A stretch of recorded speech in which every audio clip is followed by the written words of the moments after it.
midnight tonight. Around midnight, thank you. Any other additions to the agenda? Seeing none, call the vote. All those in favor? Opposed and carried.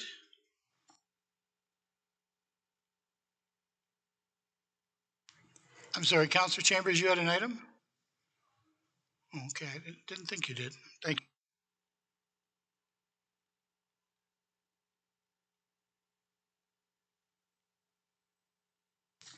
The next thing on the agenda is the declaration of pecuniary interest. Does anyone have any? Councillor Garnia. Yes, thank you. With regards to 4.1 and 9.1, that's the social services budget. I do need to declare a direct conflict there, as my spouse's corporation has contracts that are covered by the budget. And with regards to 4.6, 4.7, 13.6, 14.5, and 14.10, these deal with clients and or competitors of my spouse's firm. Okay. So we'll just ask you to step away from the table when those items are being discussed. Thank you. Any other conflicts?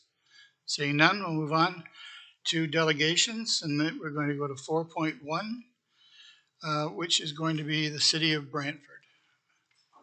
They're going to come and present.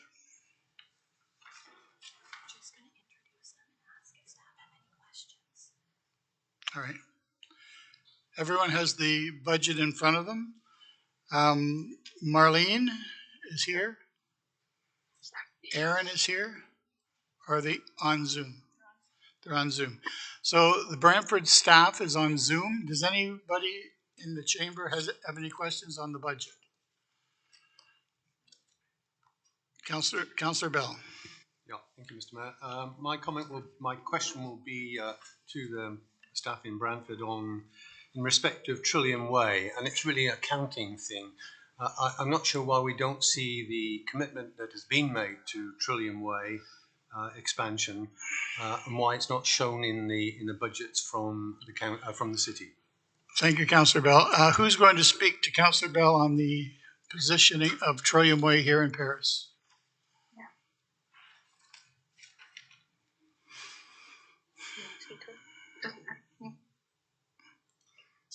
The Trillium Way project was actually approved prior to the submission of this 2023 budget, so the project and the funding commitments were already approved in 2022. Councillor Bell? Yeah, thank you, Mr. Mayor. So this is an accounting issue as opposed to any concern that it is not going to be part of the programme? Yes, that is correct. That project is already in the works and is a current work in progress. Thank you very much. I think it is important for the people here in Paris to know that we are going forward with Trillium Way, even though you don't see it in this budget presentation. It is very much an active project. Thank you. Yeah, thank you. I think the people in Paris have just heard about this happening for so long now that they're expecting to see something, and maybe expected to see something by now. Councillor Miller. Sorry, Mr. Mayor, were they presenting and then we ask questions, or we're just asking questions? No, they're not going to present. They have you've had the report in front of you, so this is just for questions to the city. Okay, if I could then. Councillor Miller. Thank you. And through to social services staff. There's talk of the $12 million we need, the county needs to come up with for the affordable housing. That's not reflected in these budget numbers as of yet. Is that correct? Yep, that's correct, Councillor. Would we, okay, follow-up question, if it's not in this budget, then we wouldn't be looking for any additional funds for this calendar year coming up, correct? Yeah, that is correct. Okay, thank you. Any other questions for the city? Councillor Bell? Yeah, thank you, Mr. Mayor. Through you to the city representatives. On page 19, it's indicated that the county share of the draft budget would be $4.094 million. And on page 22, there's a different number, and I don't know which one is correct. To the city staff, Councillor Bell is questioning two different figures on two different pages.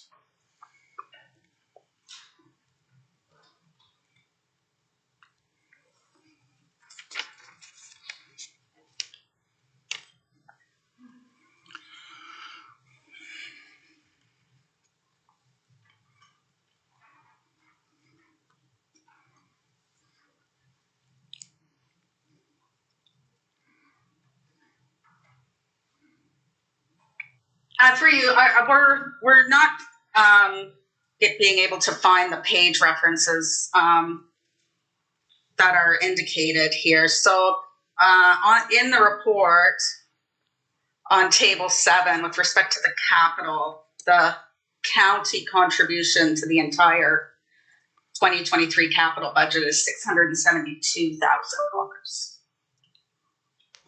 Councillor Bell? Mr. Mayor, if maybe to be helpful, it's page 12 of the city report that I'm referring to, where it's 4.094, and it is the first table after the completion of page 14, which summarises the operating budget, where the number is different. Does that make it easier for you? I don't see it. So through you, Mayor Bailey, we can't find that discrepancy, but we'll continue to look, and if it's agreeable to you, Mayor Bailey, if we're able to find it and respond to it, then we will certainly during these questions. Yeah, Councillor Bell is fine with that. Thank you. Are there any other questions for the city regarding the report? So the numbers that we see on this report is all you're asking from the county at this point. Everything's complete and everything's here. Through you, Mayor Bailey, that's correct. Thank you. So I'm going to go to council then and ask what you want to do with this. Looking for a motion?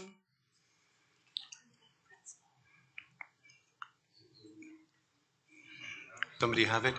If not, I would No one has it, Councillor Bell. Then I will willingly make a motion to accept the budget as presented, subject to that minor challenge. In principle. In principle. Looking for a seconder. Councillor Oakley. Are there any other questions? So we're going to receive this and approve this in principle. Councillor Bell, you want to speak to it one more time? I just wish to, it's really for the benefit of our new council members who were not around when we did the discussions around the shared services budget.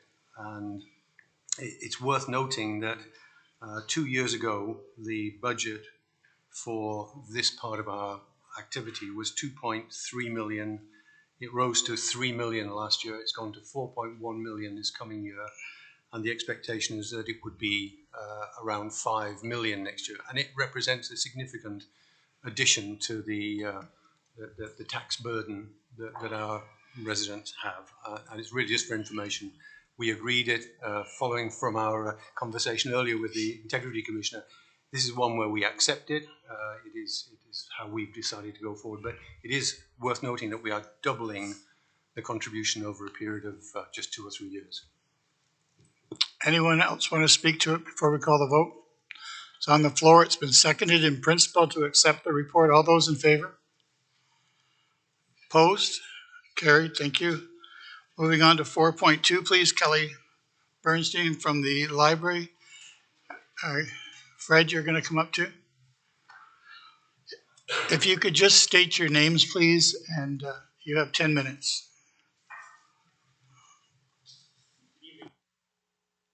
My name is Fred Gladding. I'm the chair of the County of Brant Public Library Board. With me is our library CEO, Kelly Bernstein. And we really appreciate this opportunity to just outline and put the library service that we have in this county into context and give you a sense of what it is we do and how it's been going. So, Kelly? Thanks, Fred. So, good evening, Your Worship, members of council. Congratulations to everyone on your recent re-election or new election to council. As Fred said, we're here tonight to provide you an introduction to the county library.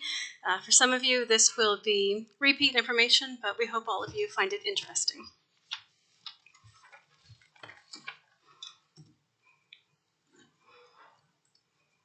So we will tell you who we are, where we are, what we do and how we do it, and give you a look ahead at this coming term. I think it's safe to say that this coming year and this coming term we will be on your agenda, so we wanted to provide you this orientation now. So the distinguishing factor for any public library is the legislation. The Public Libraries Act, the Ontario Public Libraries Act, establishes that a library shall be under the management and control of a board. So this is why the library is separate than a county department. We report to the Public Library Board. Now, the Public Library Board is appointed by council, so there are checks and balances. I'll explain more of that as I go through the presentation. It might seem odd to have us separated in that way, but the intention really is to ensure that governance of the library is done by the citizens in a public way and, in theory, free of influence from politics. As I said, the main check and balance is that while the library is governed by a board, its funding is approved by council. So the library board has 10 members, and that's by a County of Brant bylaw, 10 members. Seven of them are citizen appointees, and they serve as volunteers. 2 of them are council representatives, and the mayor sits on the library board. We currently have a staff complement of 35 people. 11 of them are full-time, 24 of them are part-time. So we serve the county through 5 branch locations. Those are in Burford, Glenmorris, Paris, Scotland, and St. George. We also have a service point in Onondaga. It's a 24/7 self-service kiosk with weekly in-person visits by staff. We also have a library van. You may have seen it running around town. We use the van for library operations, but also to visit community events, festivals, and our own outreach that happens in parks and anywhere else in the county if we want to take library service. You may have recently seen us all decked out in lights with staff at the Paris and the Burford Christmas parades.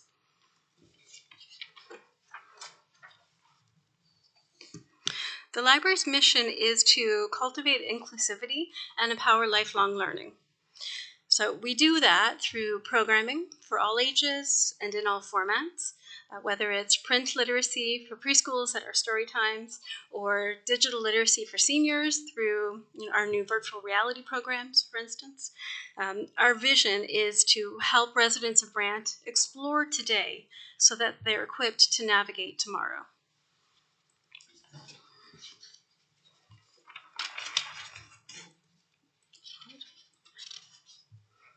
Okay, sorry, that slide wasn't meant to be animated, sorry. So, obviously to do our job, it takes money. We operate currently with about a $2.4 million operating budget.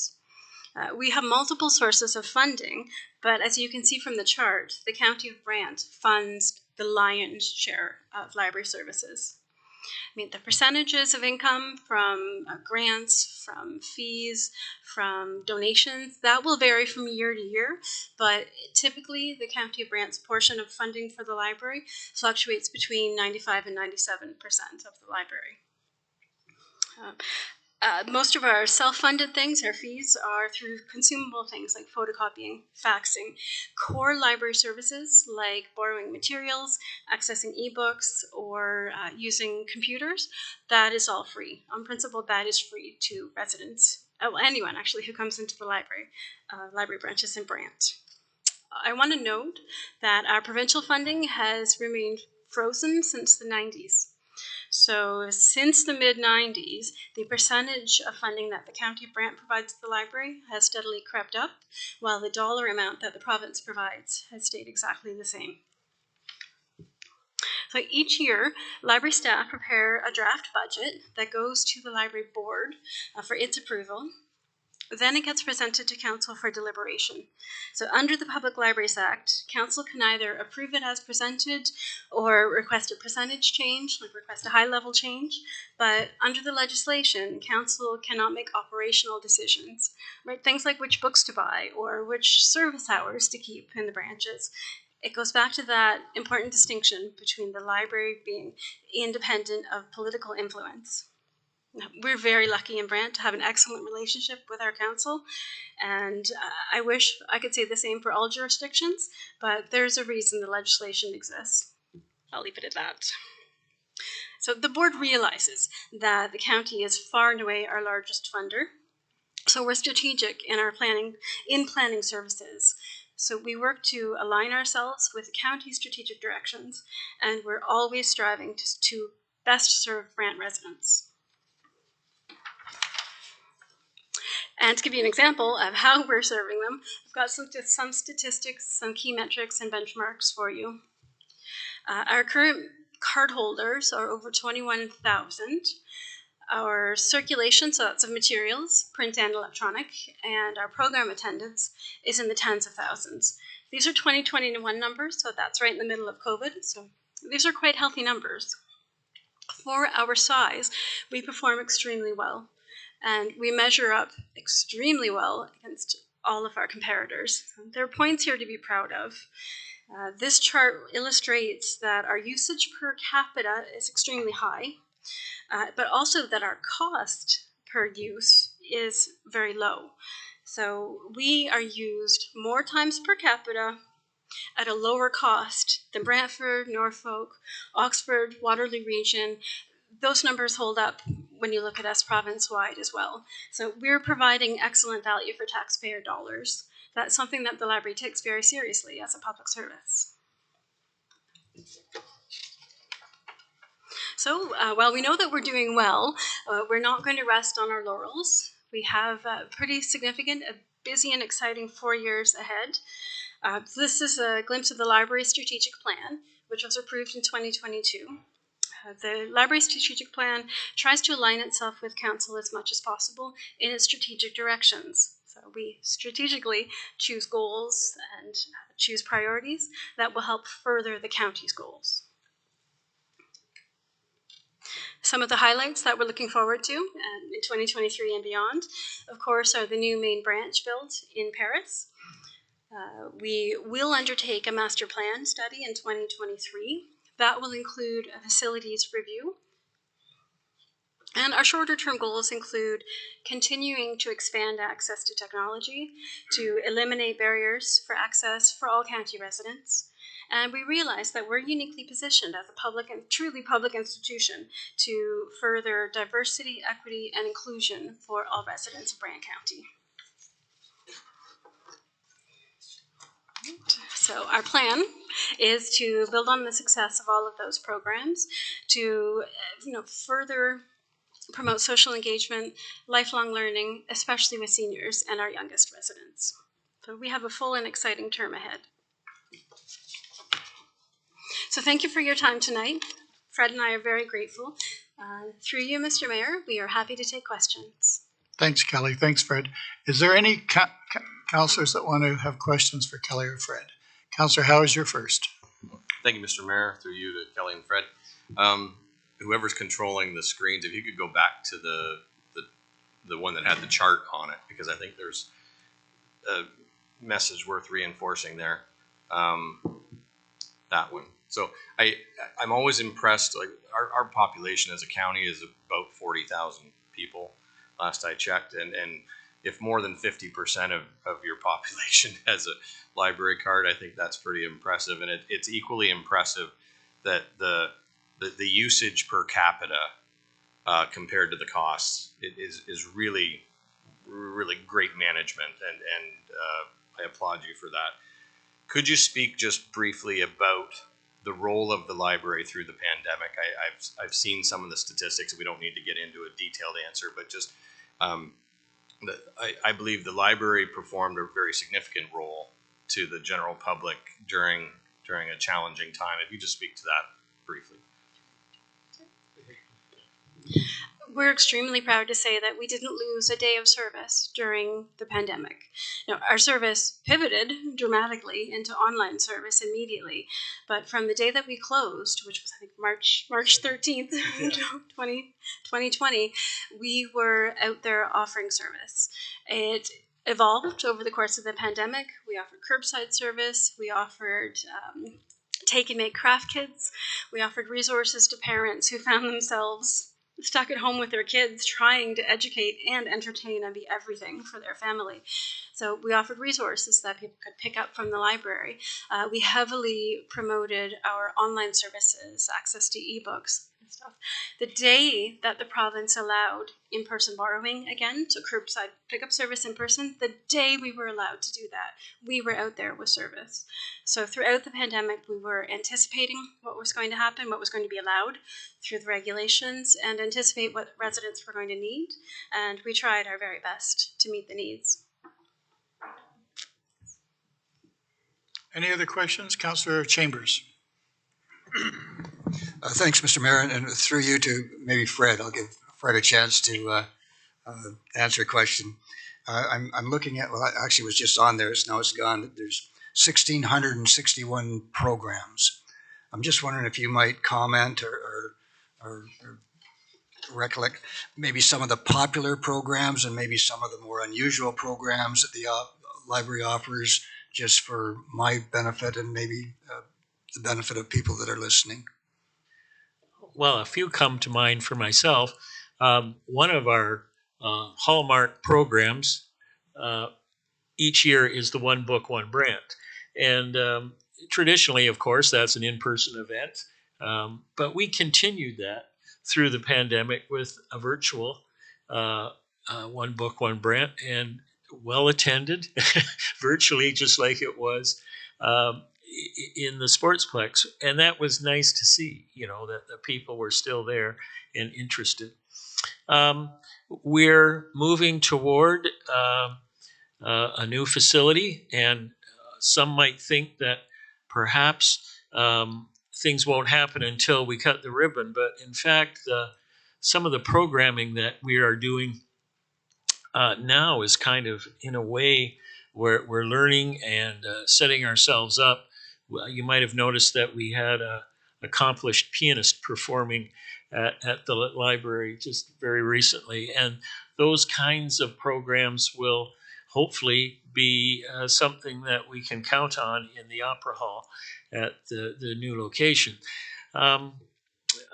If Zita was here, her place downstairs over there at our Carnegie building is always busy with the children. And Kelly alluded to how much that really means to families, specifically of young children.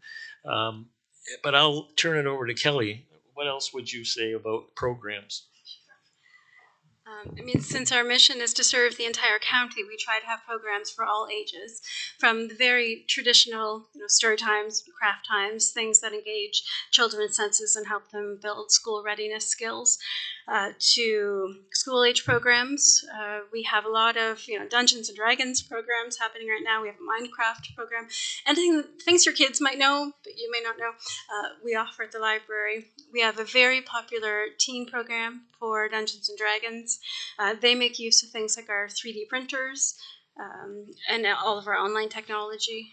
For for seniors, we've had a couple of grants over the last few years to let us do belonging programs, or we had a Call and Connect program where seniors who may not have internet access at home, or the propensity to use the internet at home, we had a telephone program where they could speak to each other, an old party line style, but it created connections that weren't otherwise possible during the pandemic. We have a host of craft programs, of programs that build social connections, like knitting programs, art programs, music programs, as Fred said. The library has an extensive, we call it gear and gadgets. And it could be anything from a sewing machine to a ukulele to our Ozobots, programmable robots for children. We have a couple thousand items in that collection. So we build programs around that collection because there are resources that are available to people, but they may not always know how to use them. So we try to include a component of teaching and helping people become familiar as well. Times sure have changed. When I was a kid, you used to go to the library to get a book, and you couldn't talk and you couldn't make noise, and you got your book and you left. It's good to see that programming has become a vital part of the libraries, and I congratulate the library board for continuing and presenting 1,661 different programs. Thanks, Councillor Chambers. Anyone else want to speak or have any questions for Fred or Kelly? Seeing none, thank you for all the good work you're doing. Good luck with our committee to establish our new library here in Paris. How does committee want to deal with this? I'm going to be dealing with everything individually. Councillor Pierce? Move to receive with thanks, Mr. Mayor. Thank you. Looking for a seconder. Councillor Garneau, all those in favor? Thanks, Kelly. Thanks, Fred. Kim and Allison. You're next, please. 4.3.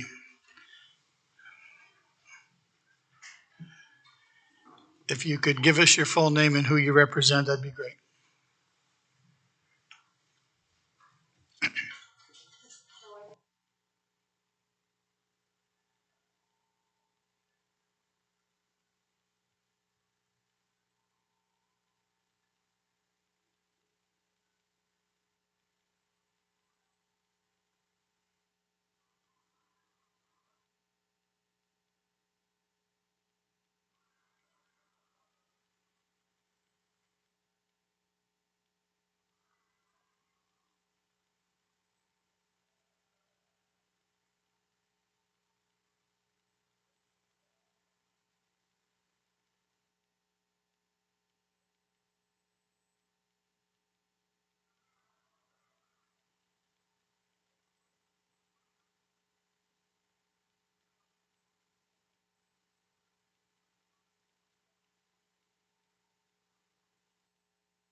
Service, sorry, thank you, to the agricultural community.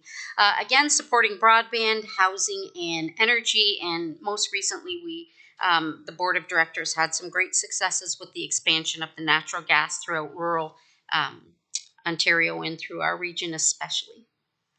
And I guess I kind of covered this in the rail, but again, kind of supporting manufacturing and agriculture throughout the region.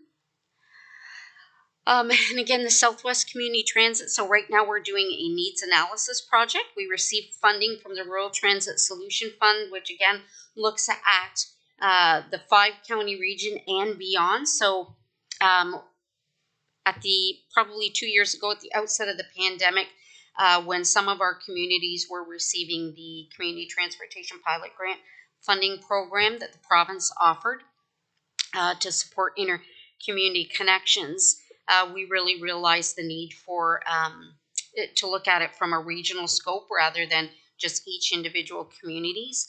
And one of, I think, the most important pieces is here in County of Brant. Certainly, you are a connector to some of the larger centers that people may get to go to other places just within the province and across the country. And certainly this is a very growing community where other members across the SCORE region, so that's Elgin, Middlesex, Norfolk, and Oxford, would need to come to Brant for either education, healthcare, or other services.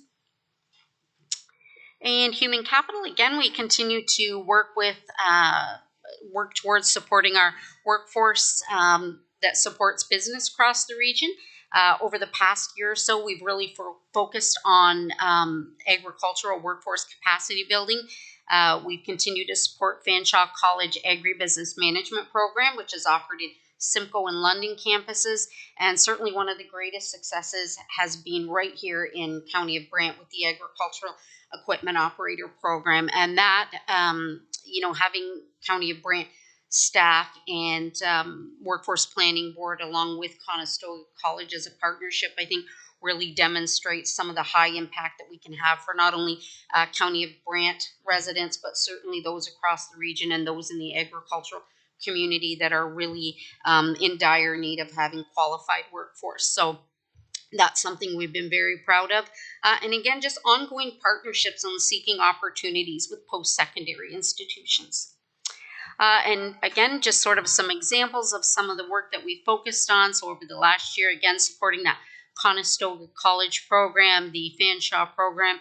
We have had the opportunity of continuing some of the work that we've done with the Ontario Federation of Agriculture, specifically through the Feeding Your Future program, which again is a program meant to address agricultural workforce needs. And I had the great opportunity to participate in the County of Brant Agri-Food Forum, which was just held here in the fall, which was an amazing event to attend. I feel like even as someone that was part of the program, I learned so much in it, and it was wonderful to see all the great things here in County of Brant. And then advocacy and some successes. So way back in 2013, 2014, some of the good work that the Board of Directors undertook was advocating for the creation of the Southwest Ontario Development Fund. And certainly that fund is available to businesses, and there have been hundreds of thousands of dollars applied to from businesses across the region. And that funding continues to be open for those opportunities. Again, advocacy efforts also aimed at the Ministry of Transportation resulted in the Community Transportation Pilot Project. I know here in Brant, you directly fund your transportation, so that is very commendable. But for some of the other counties, that funding was critical in getting their transportation. Again, we also had the opportunity to consult on the federal Rural Transit Solutions Fund, and then continuing again just to support agriculture workforce and leadership opportunities through the pandemic. Just a little bit about SCORE. So it has been over a decade that we have been members and partners, and I think there have been some great successes. We've had certainly some challenges come our way over the past decade, but again, we continue to speak with one voice, have one strategic plan. We're able to offer complementary services to that of your own staff here at County of Brant. And again, to the ability to attract and leverage funding on a regional scale. And you have a 1 in 5 say at the Board of Directors table to really influence regional strategic direction across the entire area. Having the organization in place, I think, enables a lot of opportunity that we might not have if we had to reach out to partners individually. So just having that relationship in place, I think, has been beneficial not only to the county but to the region as well. And with that, I'd like to say thank you and entertain any questions that you might have. Thank you, and thank you for speaking to us today. Does anyone have any questions? Councillor Pierce, you're first. Thank you, Mr. Mayor. Through you. Thanks for the presentation. On the slide where it has infrastructure there, you talk about community transportation, and you one of the points is efficiencies in community transportation. Can you just give me an idea? Are we talking, or what big ones you have found to this point? But is that just within each individual municipality, or I think you kind of alluded to it, how we can potentially tie them in, and just some thoughts around that, if you could expand, please. Absolutely. Through the mayor to you. Yes. So it does, I think, offer some opportunities for each individual county just to gain knowledge from best practices and having that wider group as a bit of a sounding board and learning from one another. But really, I think the greatest advantages come in our opportunity for, potentially joint procurement, for aligning our routing where that's possible. So again, use that instance where Norfolk County really recognized a need for residents to come into the county of Brant. And so recognizing that there's probably some really good connections to be had from Brant County, say into Woodstock, potentially to the via train or back and forth between employers. And so really exploring that larger regional view of things. And when you're looking at a region that size, certainly we'll have some gaps and some hits and misses, but I think that's the true advantage to that is working at it collectively. Okay, a quick follow-up, if I could, Mr. Mayor. Thank you. Now, that's great that's being looked at. How often would you review something like that? Is it yearly, every other year? Good question. So through the mayor, we have the SCT, which is the Southwest Community Transit, which you are automatically a member from being a SCORE member, has two tiers. So we have an executive appointee, and they sort of look at that strategic direction, and they meet twice a year to say, this is what we're going forward.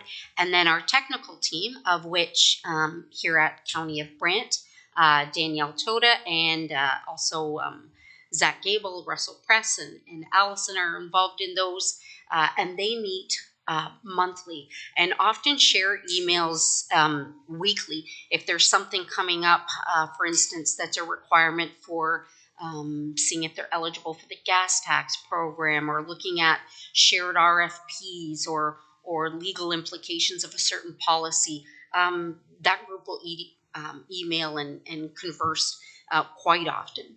Great. Glad to hear that. Thank you. Any other questions? Councillor Miller, you're next. Just thank you, Mr. Mayor. One question, comment. Just good to see, through Mr. Mayor, Kim, you guys are working on a lot of things we're obviously working on. Transportation, as Councillor Pierce pointed out, natural gas expansion and broadband expansion.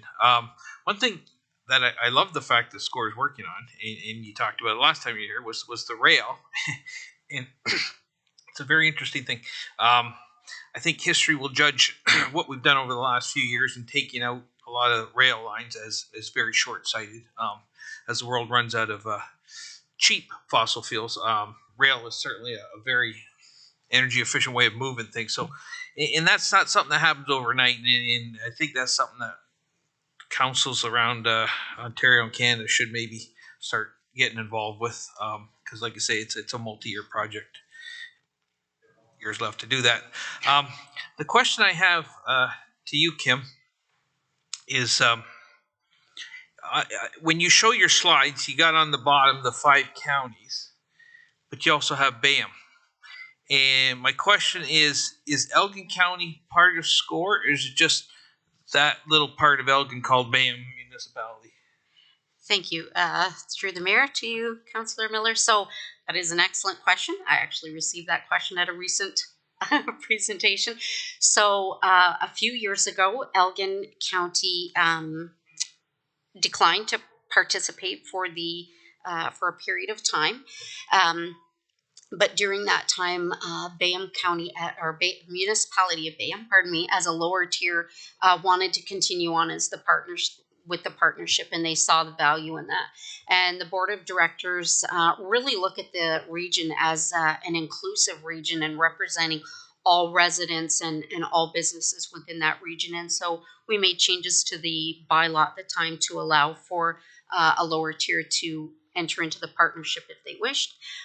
We did have Elgin rejoin the partnership over, I believe it was 2020 and into 2021. And so that is why we still have BAM on there, and we'll await direction from the board and Elgin County at the upper tier and BAM at the lower tier to see if that will continue. Okay, I appreciate the answer. I did not know Elgin rejoined, so I'm glad they did. I think there's strength in numbers, and scores prove that. So, okay, thank you. Are there any other questions? Well, thank you. I enjoy sitting on that board, and the magic of these 6 counties, the Brant, Middlesex, Norfolk, Oxford, Elgin, and Bayham, is that when we go to see the ministers asking for whatever we're asking for, we have the strength in population. It shows good faith that we're all working together. No one seems greedy. No one seems out of line. And we go as 6 mayors and we speak to the ministers and we ask for things. They like the fact that we're all talking and we're all friendly and we all have a common goal. So I think there's huge pride in the membership. And I thank you for heading up our organization the way you do. And I look forward to the next convention. So thank you. What do you want to do with this? Councillor Coleman. Move to receive, Mr. Mayor. Thank you. Seeking a seconder to receive. Councillor Howes, all those in favor? Thank you very much for coming out tonight. Thank you. Thank you. 4.4 is Rashika. Is she with us on Zoom? Rashika. Rashika, you've got 10 minutes. Tell us who you are and who you represent and why you're here. Good evening, Mayor Bailey and members of council. My name is Ruchika Angrish from the Angrish Group. I am representing the owner of 649 Colburn Street West in Brant County. It's related to item 9.2 as well as item 8.1 on your agenda package related to a zoning bylaw amendment application for these lands.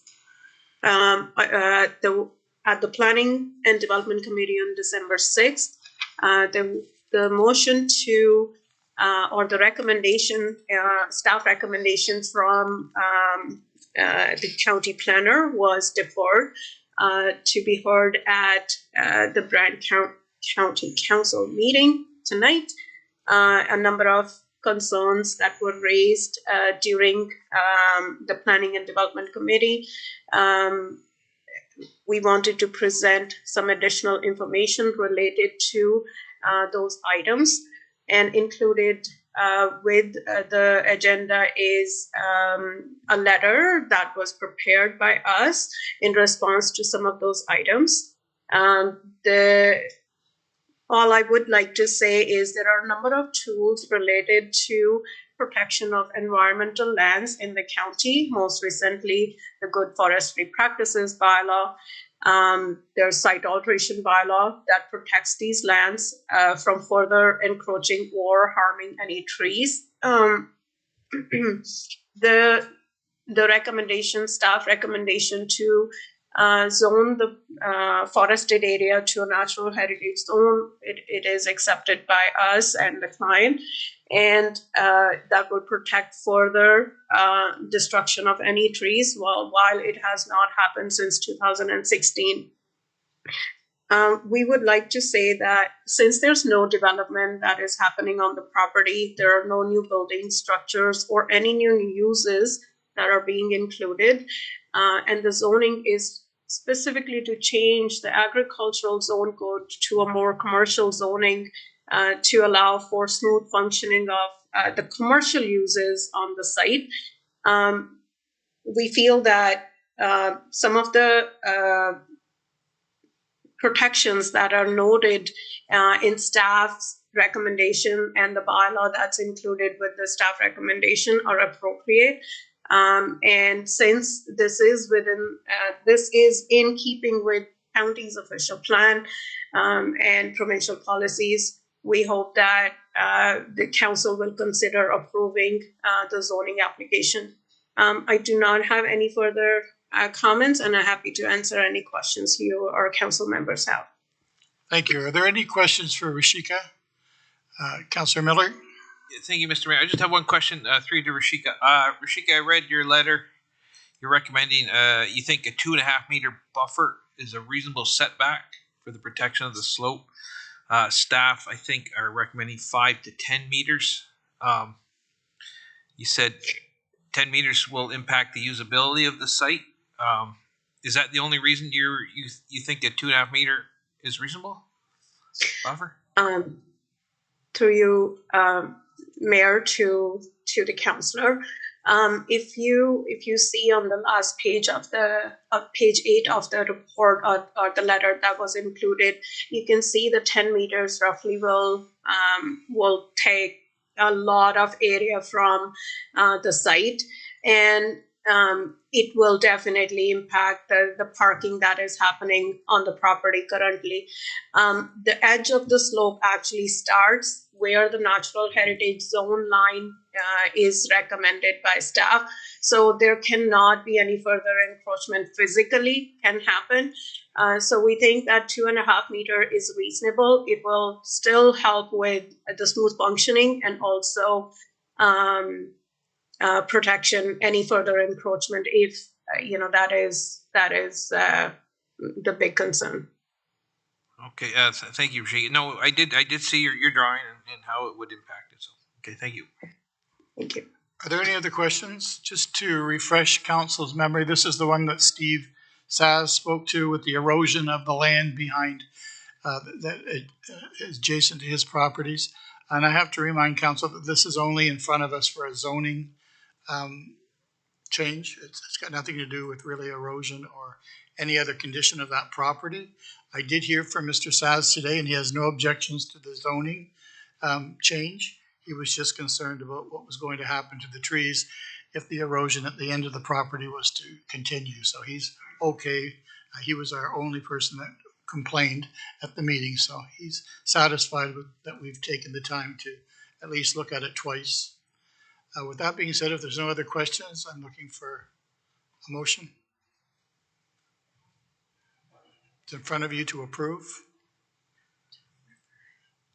Councillor Chambers? I'll move that the information be received and consolidated with the information being provided for item whatever it is on the agenda. Perfect. 9.2. Looking for a seconder. Councillor Oakley. All those in favor? Opposed? Carried. Thank you. Thank you. 4.5, Michael and Linda. When you get to the podium, if you could give us your full name, please, and who you represent.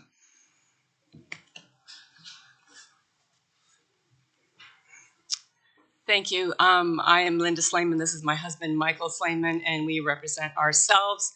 We don't really have a report to present. We just wanted to express some concerns. I own the farm on 553 Ellis Ave, and we were made aware recently, that there's a possibility that an unopened road allowance to the east of our property was going to be sold. And I just had some concerns. So one of my concerns is there are some properties that are in behind our property that would appear to be landlocked if that property is sold to the purchaser as we were notified in our letter. Excuse me. Another concern I would have was what would the zoning be for that whole property, or does it get assumed under the property that it's connected to deed-wise? I'm also concerned, not concerned, but just curious as to the criteria as to what will council's procedure be to whether they decide to to sell this unopened road allowance, and how they go about who gets to purchase it if they do that, or whether it'll just stay as an unopened road allowance. And also to express my interest in purchasing that property if it comes available. And that's all. Thank you. Thank you very much for your time. Thank you. Are there any questions to the presenter, to the delegation? Seeing none. Motion to receive as information. Councillor McAlpine, Councillor Coleman, Any other questions? All those in favor? Opposed? Carried. Thank you. Thank you for your time. Thank you for your time.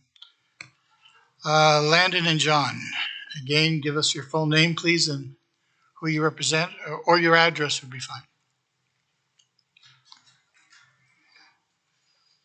Mayor Bailey, council members, city staff, thanks for your time. My name is John Mulder, and I'll be speaking on behalf of myself as well as Landon Whiskey.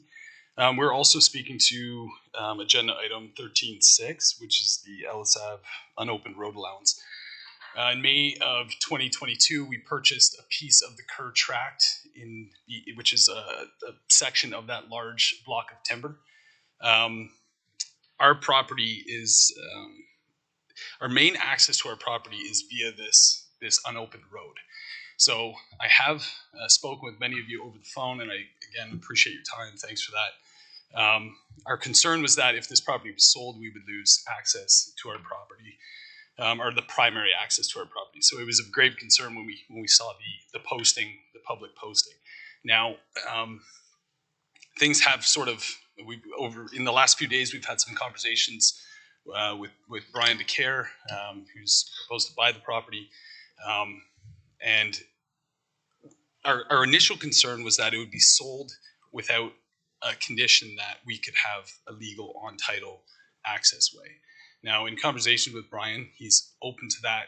In fact, I can speak on his behalf. We're here together now, and we would be fully supportive of council selling that property with the condition that we would have access. So I do have a couple slides. I don't know if they showed up, but it's just showing our property primarily.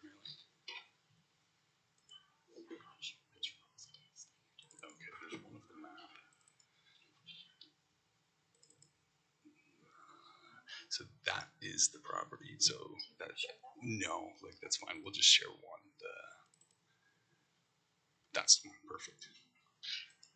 Thank you. Okay, so on the screen you'll see the property outlined in blue is our property.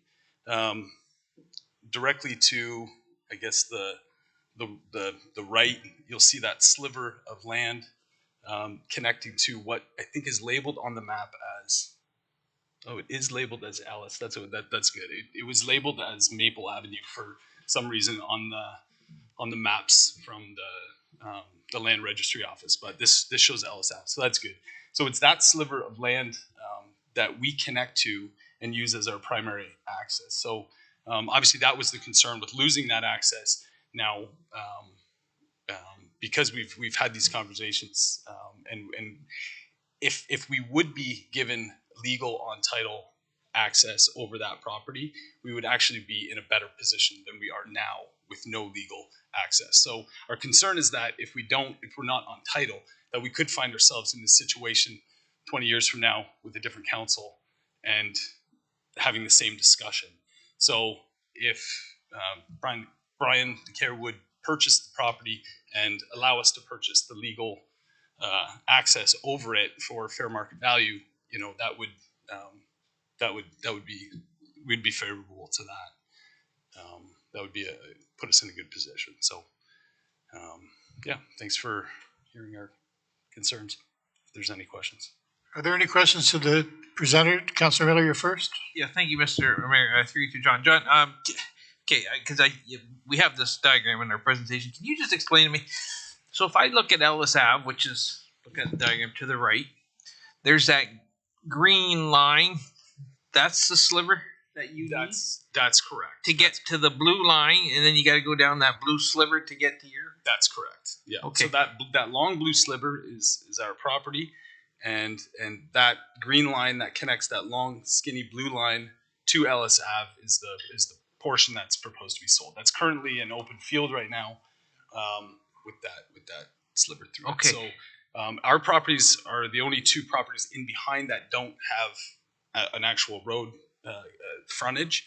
So this is how we connect to it. So it's a very valuable piece of land to both Mr. DeCare as well as myself. And we don't have interest in purchasing it, but we certainly do have interest in being on the title.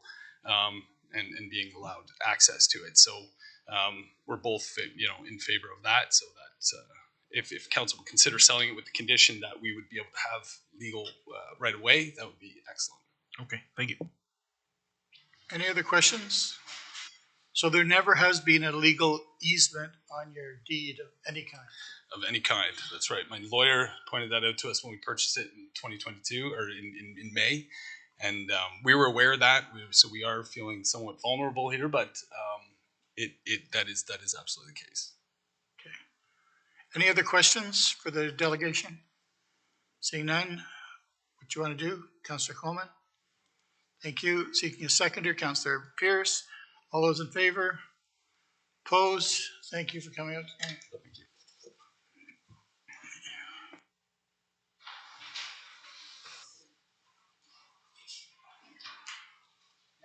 Next on the agenda starts the list of people, I believe, from Burford. I don't think the numbers have changed, have they? So I'm going to go with 4.7. Actually, Mike is 4.7. If you could just give us your full name and your address, please.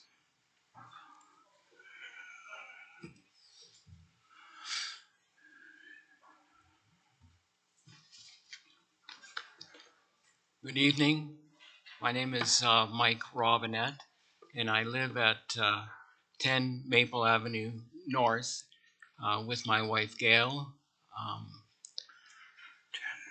So I'm here to speak concerning possible changes to how Burford obtains its water.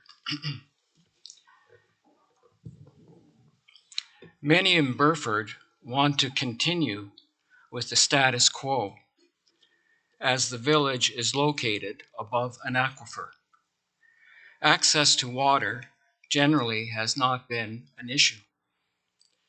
They are opposed to a central water system, which developers are pushing for. This is due to the significant expense that will be incurred by this will create a significant expense that will be incurred by every homeowner in the village. Such a system will certainly provide a green light for disturbing rapid urban development, such as witnessed in Paris. The cost of this expansion will fall disproportionately upon the local taxpayers rather than on the developers, who will make big profits at the expense of the people of Burford. In addition, developers have recently got the provincial government to bring in legislation which withdraws the protection of large areas of the Greenbelt, prime farmland, and environmentally sensitive wetlands. A recent political cartoon run in several newspapers cleverly depicted this. It shows Premier Ford as Santa greeting developers who are lined up to sit on his knee. To each, they receive a gift. What they each obtain is a parcel of land for which they have been salivating.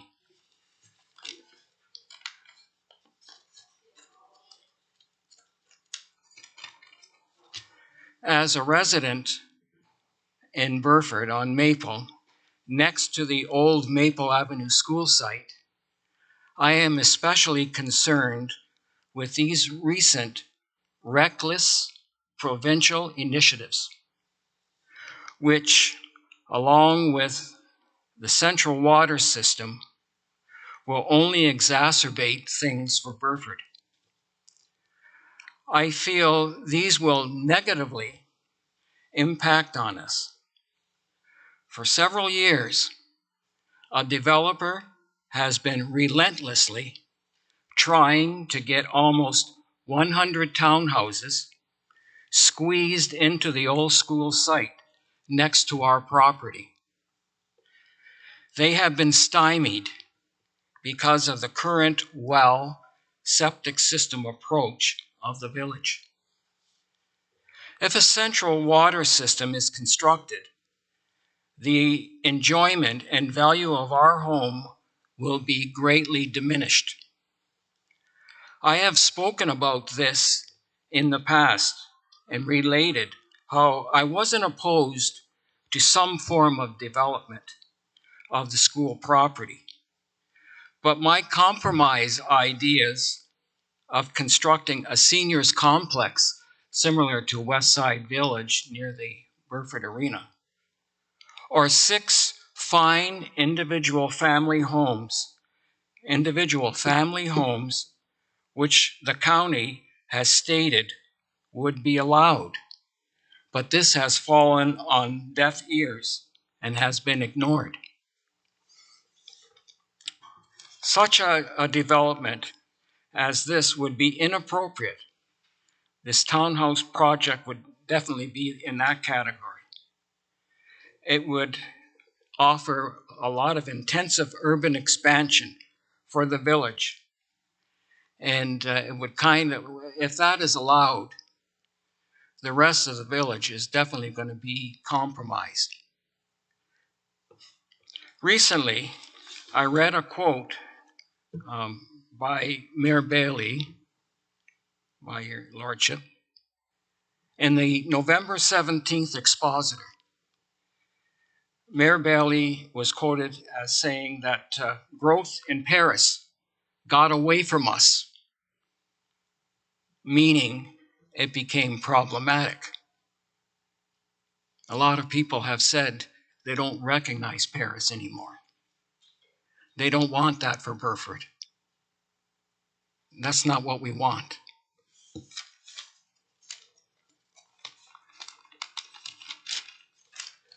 The mayor went on to state, I tell people, if you don't like living in the county of Brant right now, you're really not going to like it in 5 years. So sell your home and get a lot of money and move on. When I read that, I was very upset. Well, it's not just that simple. For some seniors, my wife and I just can't pick up and move on that easily due to personal health limitations, not to mention that we have invested in our home financially and emotionally. I fear we will have to live next to an inappropriate development, and the quiet village of Burford we have now will change dramatically and rapidly. This will not be for the better, but sadly follow the path taken by Paris. So I want the people of Burford to truly have their say on this matter. Having Zoom meetings that don't allow the citizens, especially seniors, who are not up to speed on computers, to express their opinion just is not democratic. I'm in that category. I can use a cell phone a little bit. You know, I'm not savvy with this technology. Developers hiding behind technology is wrong.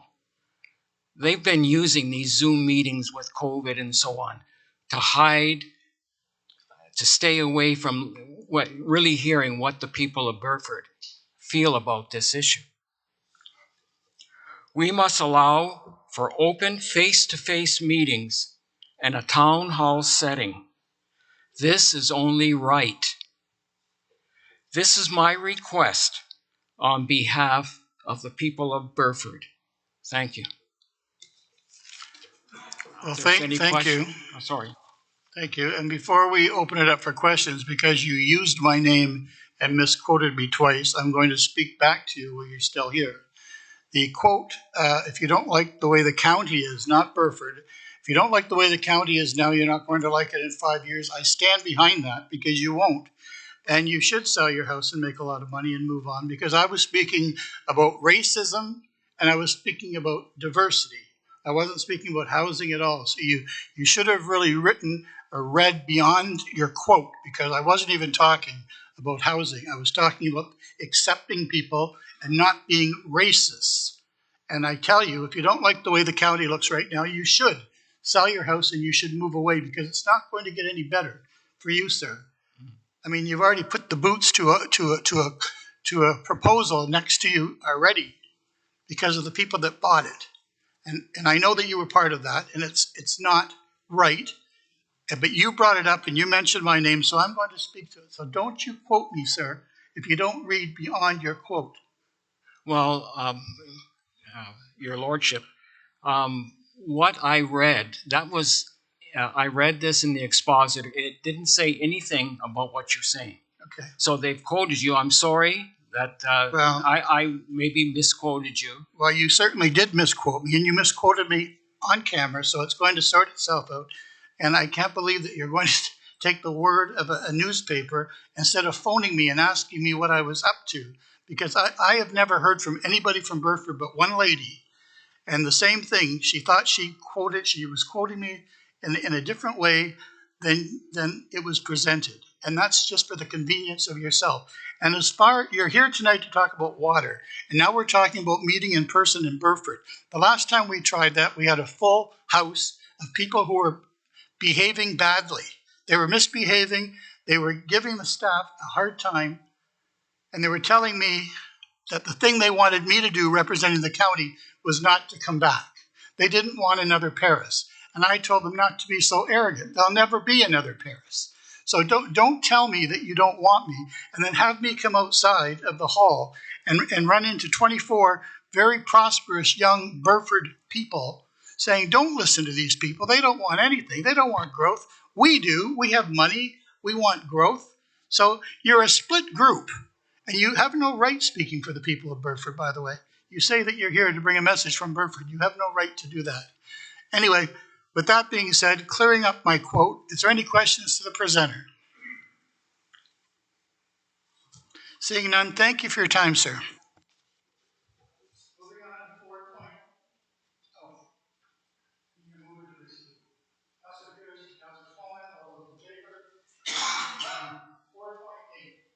Robert Kennedy.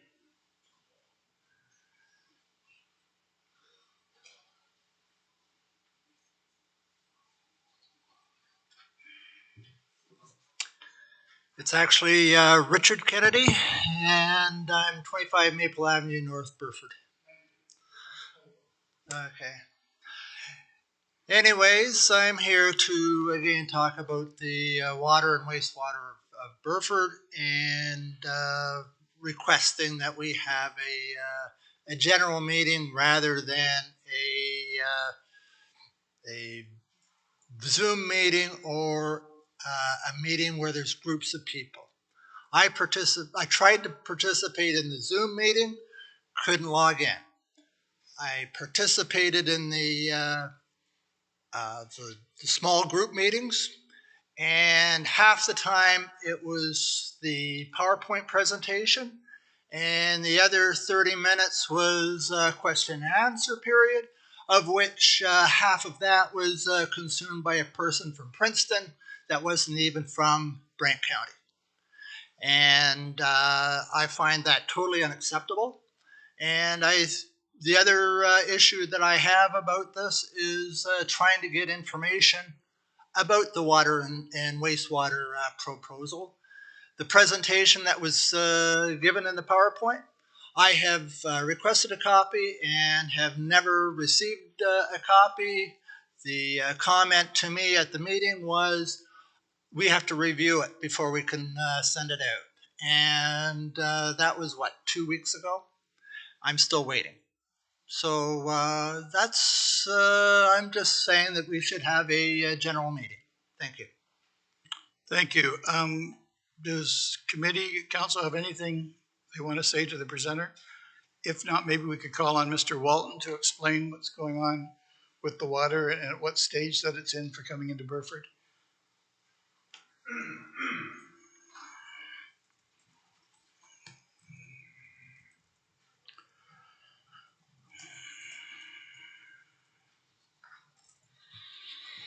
Through you, Mr. Mayor, to council and the audience. So on this project, we're at the very start of the EA process. This was the first meeting for public consultation. As the last presenter had mentioned, there actually were three components to this meeting. There was a virtual meeting, which was held November 21st, and then on November 24th, there were small group meetings to which people could sign up for. We certainly understand that there's a lot of call for an in-person meeting, but it was very disappointing that meeting. There's 4 of them, and there's only 18 people that signed up for those meetings. So anyways, but that was held. I'm not sure. I will contact the last presenter, and find out about this information they didn't receive, because the copy of the agenda we actually, and the presentation was made available to anybody that wanted a copy of it. So certainly follow up on that. This project will have many more meetings. And the format of them right now, we don't know what they will be, but we'll certainly be talking to council on your training in February about the Class CA process and how we do consultation. And I think in the future that virtual and hybrid consultation is the way of the future now. We certainly had lots of people that participated in the virtual meeting, and we're getting lots of comments back on Engage Brant right now. I've got the statistics over there, and we'll present them to you in February. But there's been 1,800 hits on this website. The stats as to how many people have participated and how many surveys there is certainly there. And we have had the fallback on this to people meet in person. And we've offered one-on-one phone calls to people, to which I don't think hardly anyone has taken us up on. So there's lots of ways to get information there. We'll certainly be promoting that as we go forward. So I hope that answers the questions for now. Thank you. Are there any other questions from council to either the presenter? Councillor House? Thank you, Mr. Mayor. Through you to Rob. If I understand what you just said, the possibility of in-person meetings does exist. Just that decision hasn't been made, but it is a possibility at this time. Correct? Through the mayor to Councillor House, we had in-person meetings. We just didn't have a large in-person meeting. Follow up, Mr. Mayor? Yes, sir. So you said we're at the beginning of a multi-step process, and there will be other opportunities for public engagement. Within those other opportunities, there still may exist the possibility for in-person meetings. Is that? Yes. Okay, thank you. Any other questions? Seeing none, what do you want to do with this? Councillor Bell? Thank you. Looking for a seconder in Councillor Howes. Any other questions or comments? Seeing none, call the vote. All those in favor to receive, thank you. The next person, according to my list, is John Waters. If you can state your name and your address for us, please. Good evening. I'm John Waters. I live in Maple Ave South, 381. I'm pleased I was given this opportunity, so thank you. Water, sewers, drainage for Burford is a hot topic. Now that's an understatement. But as I see it, the big problem is respect and communication with the residents of Burford. The online meeting eliminated many people, as has been said before, and I do apologize if I'm reiterating some comments that have already been said. I'm going to try and pull it out of my statements here if I can. But it did eliminate a lot of people, and I heard from a number of people that tried to get on and just couldn't, and they just gave up. The in-person meeting in the middle of the day. Did you expect people to take time off work to be there? They started at 2 o'clock, and the last one was at 5 o'clock. Well, I went to 2 of those, and I was in the in-person, in the online meeting both. I did attend on both of them.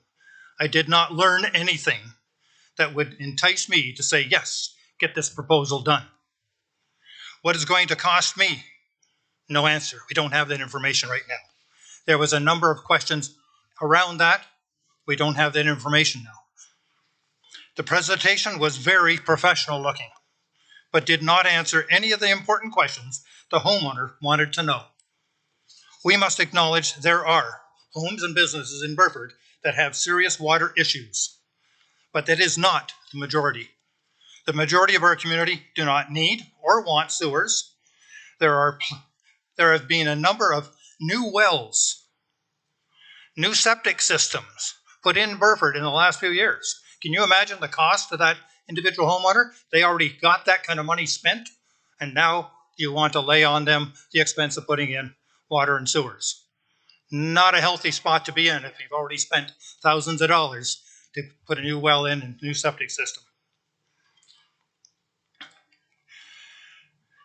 Great expense to this has all been a great expense to the homeowners. No doubt the developers are standing in the wings just waiting to make their fortune at our expense. Now the Ford government, we all know what's going on there, and we hope to learn a little more later on as subjects come up in this meeting. So does this mean the present taxpayers will be on the hook? All we saw was conceptual plans. Would you buy a house if all you saw was a picture of the front of the house? You didn't know if there was anything in it, or there was a backyard or anything else, and you'd give a blank check to say, go ahead, I'll buy that house? No, you wouldn't. And that's what you're almost asking us to do in these water and sewer. This is what it's going to cost the community to put it in.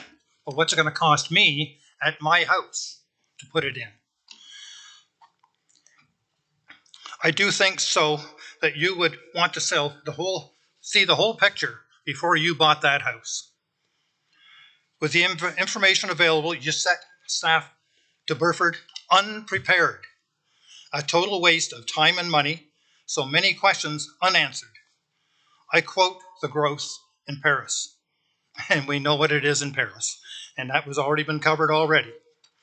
I have heard it said we don't want to repair and rebuild the roads in Burford and then come along and put water and sewers in and have to tear them up and do it over again. The roads in Burford have been left far too long now.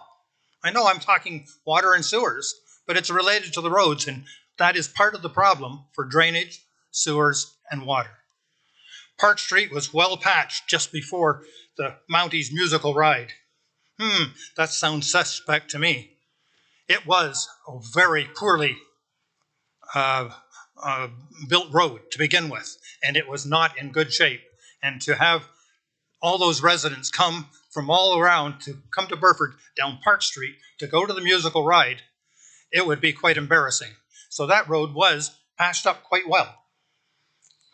Is Burford the armpit of the county? Roads have been left far too long. If you travel down Dufferin Street, you could get whiplash. And there's a few of the roads in the survey are in the same condition. I stand before you, a resident of Burford for over 50 years, a homeowner for over 40 years.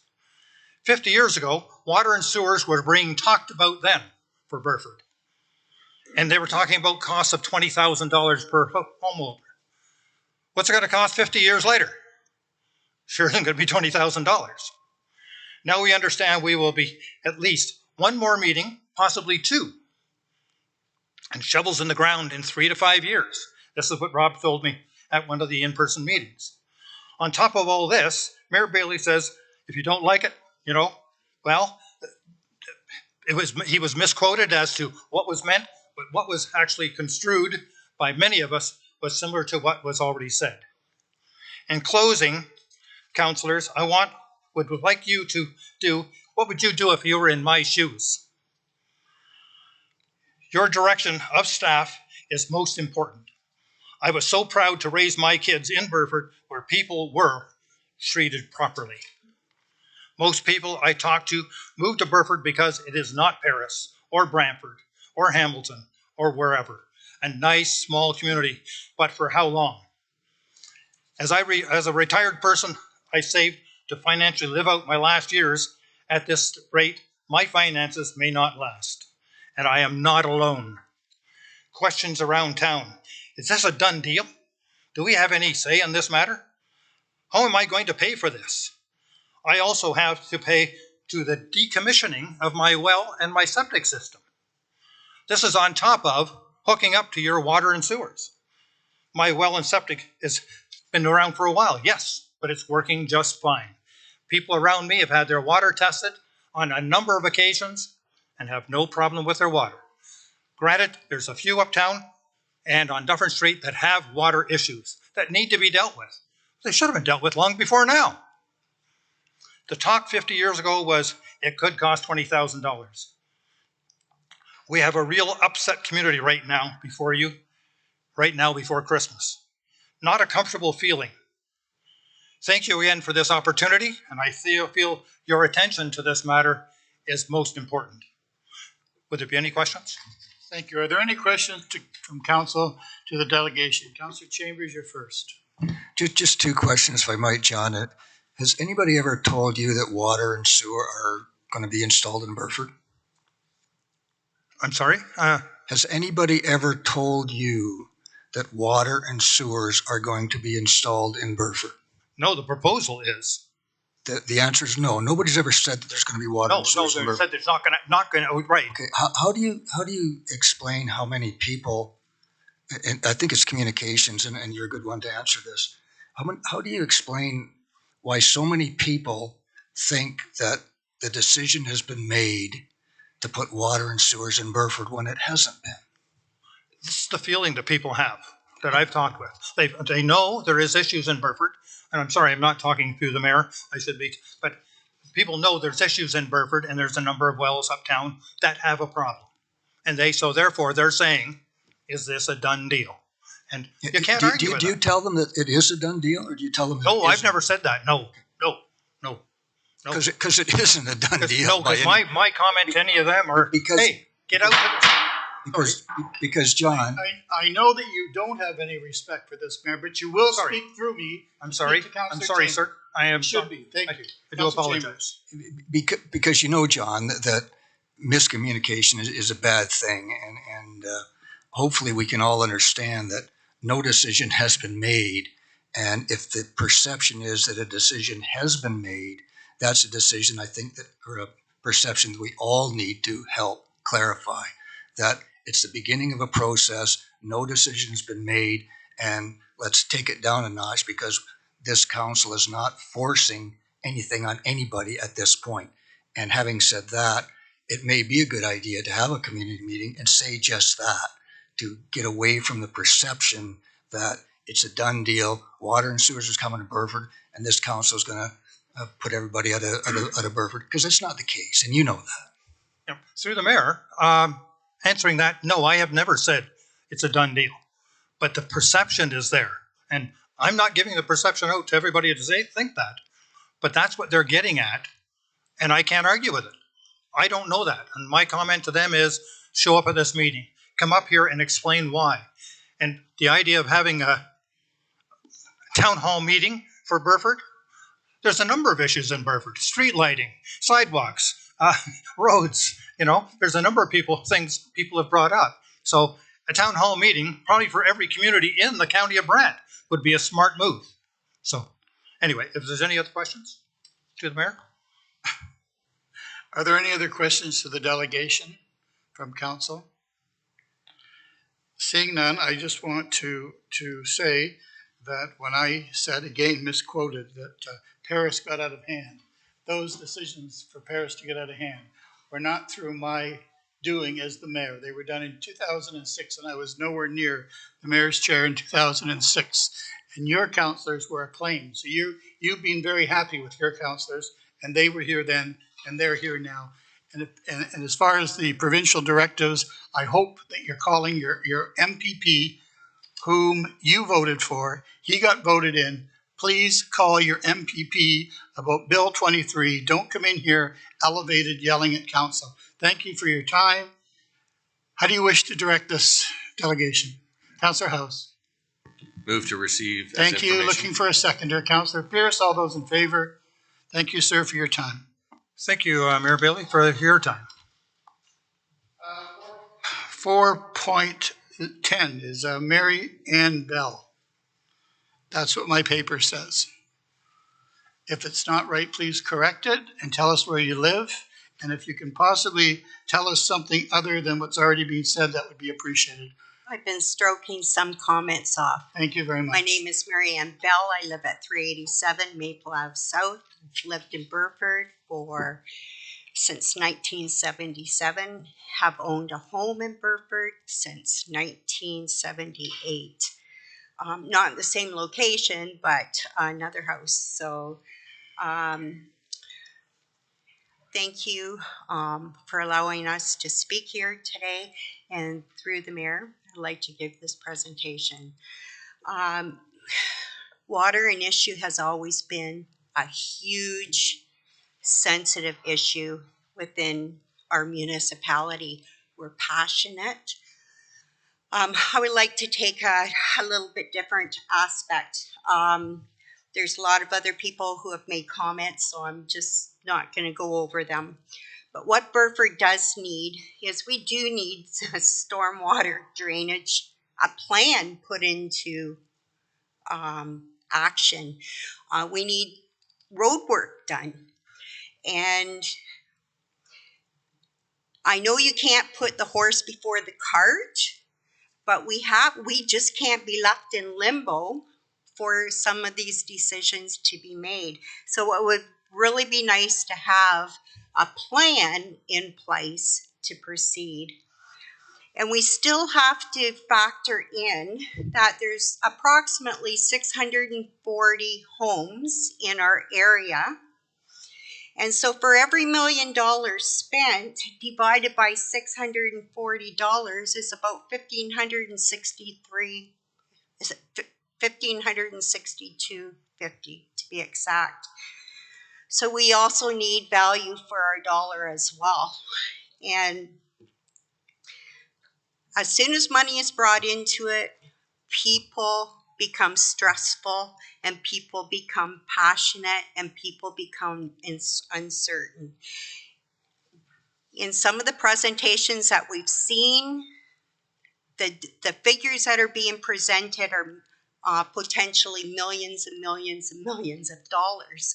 So by multiplying this by $1,562, if it's a $40 million project, you're up well over $40,000 per household, or could be, and people are inflamed. So we need to go through this process as quickly and as thoroughly and as fairly as possible.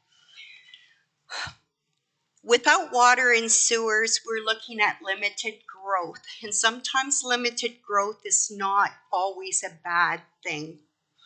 If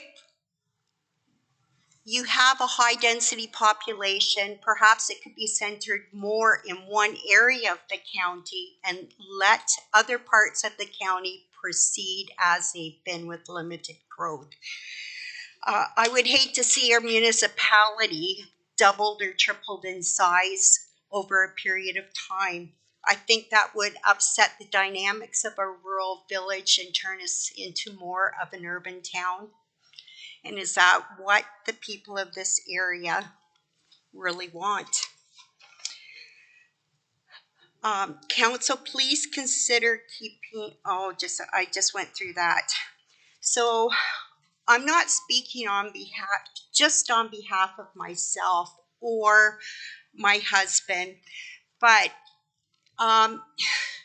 there's a petition that has gone around that I'm willing to present. It's incomplete as of now, but I can leave it for council.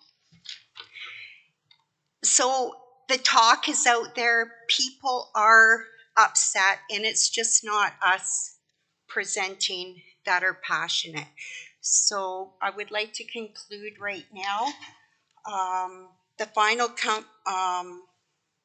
copy of this petition will be presented by the person who is putting it out at a meeting in January. So thank you, Mayor. Thank you, Council. Are there any questions through the Mayor? Thank you. Are there any questions for the presenter? Seeing none, I just want to say that when Burford is part of the county of Brant, and when we do our budgets and when we spend our money and when we make our money, we do it for the whole county. So the prosperity of Paris has been your tax bills. Everyone's tax bills goes up by the same amount. When we do a budget and we do a tax rate, everyone's taxes are the same. Whether you live, I'm from a little town, you know that. I'm from St. George. My growth is going to happen before yours. Don't think I'm not shaky. I'm very shaky. I was raised in a smaller town, even than St. George, Glen Morris, where there's nothing. There's not even a store. So I've seen what growth does, and I'm just as nervous about it as you are. But you also have been living off the benefits of the growth of Paris and the success of the county of Brant. If you were only getting things done for you in Burford because of the money that was generated in only Burford, you would be getting nothing because it hasn't got any growth and it doesn't have any tax base. So you people have been benefiting from the county of Brant being successful. So don't worry. These costs, they're not even coming yet. I'm not sure why you see them coming when the mayor and the council don't. But anyway, everything that's brought you here angry, and you certainly wiped the smile off of a very smiley mayor by coming in from Burford and sounding as sad as you are and as angry as you are, a week before Christmas. And that is a very sad place to be. But you have to understand that the county of Brant is budgeted as a county. We are a partnership. So you wouldn't be bearing the costs of this, even if we were to do it. And I'm not saying we are doing it. We're starting to look at the options of doing it. That cost wouldn't fall on you. That cost would fall on the county. It would be the people in Glen Morris, their taxes would go up by the same amount as yours. So don't ever think that something's only going to happen to you, because you've been reaping rewards from the success of the county since I've been the mayor, and this is my second term, so more than 4 years, you've been doing all right. So please don't make it sound like we're dumping on Burford, because we're not dumping on Burford. Burford's doing very well. And I'm just trying to calm the waters down here a little bit, because every time I get delegations from Burford, they come in here all revved up for a fight. And I mean, I'm just sorry that you're so angry this close to Christmas. Thank you for your time. Could I respond to you? Sure you Mayor can. Beal? Sure you can. Actually, I did not feel that I was angry whatsoever, and this was being realistic. And in regard to our tax monies, Burford has contributed. Any dense population contributes a majority, but when there are a lot of things in the county, in the west part, in the Burford area, I'm not sure what zone that is called, but that do need attention too. And we would be negligent if we did not come and say, we are here. But we also realize that there is a monetary value put to it. And we have been told in regard to services and everything, okay, there's two different things here. Your water runoff and that's within our taxes, but any type of water and waste management, am I correct that when that system is brought in, that is covered by the cost of the people that are using that system? Is that, I think the gentleman... Mr. Walton, could you answer that for her, please? Was that correct, or was I misleading? He's going to... Again, I didn't mean to bring anger here, but I felt that I have been attacked personally by you, Mayor. Okay, well, you're just the last of 11 delegations, and you're sort of the nicest one so far that spoke. Well, that's that. I mean, call a spade, but don't paint everyone with the same brush, please. Well, thank you for coming and being sort of nice to us a week before Christmas. And with that, Mr. Walton, if you could explain the way things work. Well, if you could respond to my question through the mayor. Through the mayor to the delegation, there were not costs presented as to cost to individual landowners at this meeting, and the reason for that is that we aren't far enough in the project to do that yet. But there was discussion that on a project like this, there would be multiple sources of funding. We certainly would be going after grant money. there would be taxation towards it. And yes, if there's water and wastewater involved, there would be some levy to individual owners that were in the area to be connected up. Okay. Thank you, sir. Thank you very much. How are we going to handle this delegation? Councillor Oakley. I'd like to move to receive as information. Looking for a seconder. Councillor Howes, thank you. All those in favor? Opposed? Carried? I can't take it. It's not on the agenda, but you can give it to the clerk. Thank you. Mr. Leach is 4.11.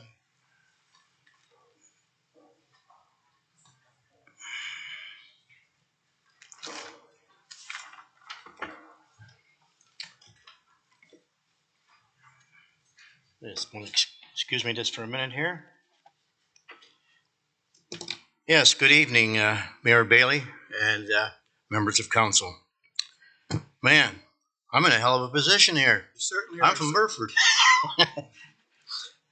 I'm going to probably repeat some of the information that you've heard tonight, or concerns, I think mainly concerns. But anyhow, I'm going to go through this and probably add a few things that I've heard from the other delegations that kind of drew things into this. Okay, my name is Rick Leach, and I and myself, Nancy, reside at 49 6 Concession Road. This property is located within the village Burford settlement boundary. I'm here tonight to request a full in-person public meeting to take place possibly in the early spring of 2023 at the Burford Ag Hall. This, of course, is in regards to the water and wastewater servicing plan. By doing so, all of the residents that choose to attend can express their concerns, more importantly, in my mind, hear the concerns of their fellow neighbors. This does not happen totally when meetings are either virtual or broken down into small groups. By doing so, this gives also the county staff, I think, a better insight into the feelings of the residents of the village of Burford. I attended one of the small group meetings at the Ag Hall, and for the most part found staff helpful in explaining some of the questions that the residents raised. I didn't think that the various options that were put up on the overhead screen possibly moved a little too fast to absorb all that information, because there was a staff also talking and taking us through that. Again, this is no substitute for a full in-person meeting, in my opinion. I would just like to kind of deviate from what I've got written here, that I realize that because I was one of the individuals that attended the last meeting where Rob was chairing, and I believe, he stated, and I felt that this would come up, that the proportion of people that did it virtually were much greater than the ones that attended the meetings in person, of course. So, in my mind, that doesn't really show a true picture, for the simple reason that the people who would attend personally, as I did, it was a daytime thing.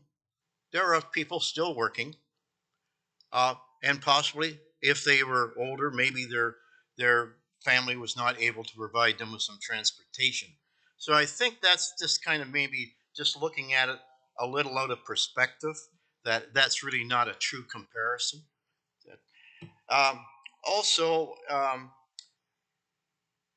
just one other observation I would like to make that's kind of somewhat related, and that is that as of last fall, I and my neighbors, and probably other people, learned that basically all, and I state all, vacant land between Maple Ave North and the Bishopsgate Road, and that's where I live on the 6th concession, has been purchased by one individual or a number of companies. I honestly do not know that. In my words, this is called land banking. And I think everybody knows what the purpose of land banking is. It's for development further down the road. This is hundreds of acres of prime farmland, all within the Burford settlement boundary. I believe down the road, this will have a major impact on the services that we're just discussing in the, I guess, in the very first stage of moving through and receiving these services. I guess what I'm trying to say, and this has come up, that this is a most important issue for the village of Burford and its residents. In possibly the last, well, okay, I've been around for 55 years in the vicinity. I've never seen anything that was more important that affected the whole community. So all residents need to have the information available to them in such a format where they feel most comfortable with. And that's really what I'm coming with here, is that all residents, and there are a lot that will not participate, cannot participate, and some will not participate in a virtual meeting. Again, I understand that, I believe the mayor alluded to it, that meeting back in the fall of 2019 really was not one of the highlights of how the Burford residents normally react. I feel that, as I said, with the next time that, and hopefully we do, have that public meeting, that it is stated right up front that everybody needs to respect everybody else, no matter what side you're on, what your thoughts are. Okay? And if there are people who do not want to abide by that, because I want to listen to what staff has to say, I want to listen to what my fellow residents have to say, so I can glean information from that. And if they persist, they need to be asked to leave. But please, Mr. Mayor and Council, do not tar us all with the same brush, because that is not true, and I know that was not your intent. But anyhow, so all I can say again is this is a very, very emotional topic. Kind of alluding back to that meeting, you saw how emotional people get. And sometimes that gets a little carried away. But just summing up the meeting idea is that I've gone to a heck of a lot of meetings in my time and gave a lot of meetings as well. And what I found out, if you took, and I'm trying to do this to make it easy, if you took 100 people and you had 10 meetings of 10 people and they were all done individually, okay, so it started at 7 in the morning and ended at 3 o'clock in the afternoon. Guess what happens? At 3 o'clock, when all those 100 people got to talk to each other, they had all different idea of what happened in those meetings. But I am sure that I spoke and gave out information basically in the same way. But people interpreted it different. I believe in a true public meeting that issue gets resolved fairly quickly. So other than that, I know I had to follow up with a lot of other people talking on the same subject, but my concern here is that I think it is a very necessary move on part of the county to allow the people of Burford to have that public meeting, and possibly if it's held in the spring, there might be a little bit more information forthcoming from the county, because maybe some of their thoughts have either been resolved on which way to go. So I do thank you for your time tonight, And but I do feel very strongly about this topic. So thank you for your time. Thank you, Mr. Leach. Are there any questions for the presenter? Councillor Miller? Thank you, Mr. Mayor. Through to Mr. Leach. Rick, what do you see as the main concerns from a lot of the people? Like the people of residents of Burford, I would say there are probably two that would not surprise anybody in this room tonight. It's the cost. The cost of if you are on that hookup area, that line. I have an elderly brother in his 80s. I ain't far from that, to be honest with you, but he's my older brother. That it would be a concern to him to bear that cost. And yes, of course, it would be spread over. But taxes, as we all know, they're going up every year as well. So that would just be an add on to that. So I think there's a lot of people in Burford that I believe. I don't know whether Rob remembers this or not, but the meeting we were at, the last one of that day at the Ag Hall, there was a woman spoke up, and she was very concerned about the cost because she just said she could not absorb it. I don't know whether she was a single mother or not, but she stated that she had two, I'm guessing possibly teenagers, and she's trying to save to get them to go to university. And she said this would just almost stop that ability to do that. So that's just one of the many things that can happen. And I believe that the other concern is what is going to happen, because there's no doubt about it that there's developers looking over our shoulder at different times that are really hoping that, boy, I wish they'd get this done so we can move in and start building. Well, I guess at some time or other that will happen. And I don't really believe that most of the people in Burford are against some form of development, controlled development, something that will keep the village still the village. Okay, we just live on a plain. Come on, it's basically two crosswords like that. It's flat this way and every other way, but there is still some character there. So I think that's the other point that's really concerning people. They start to see, unfortunately, again, we have to bring it up, what happened to Paris. And Rest Acres Road is not a pretty sight. It really, honestly, isn't. It's part of a bigger town now, I realize that. But I certainly wouldn't want to see, say, 53 Highway leading into Burford looking anything like that. So I think a lot of the people would see some controlled development as an asset. It might help our businesses downtown. They do need some help. It might keep our post office retained in the village. It might bring some other businesses in. There are other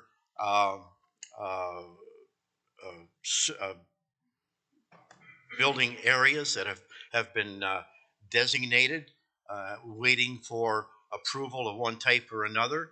This might accelerate that, but don't think that Burford is totally against development.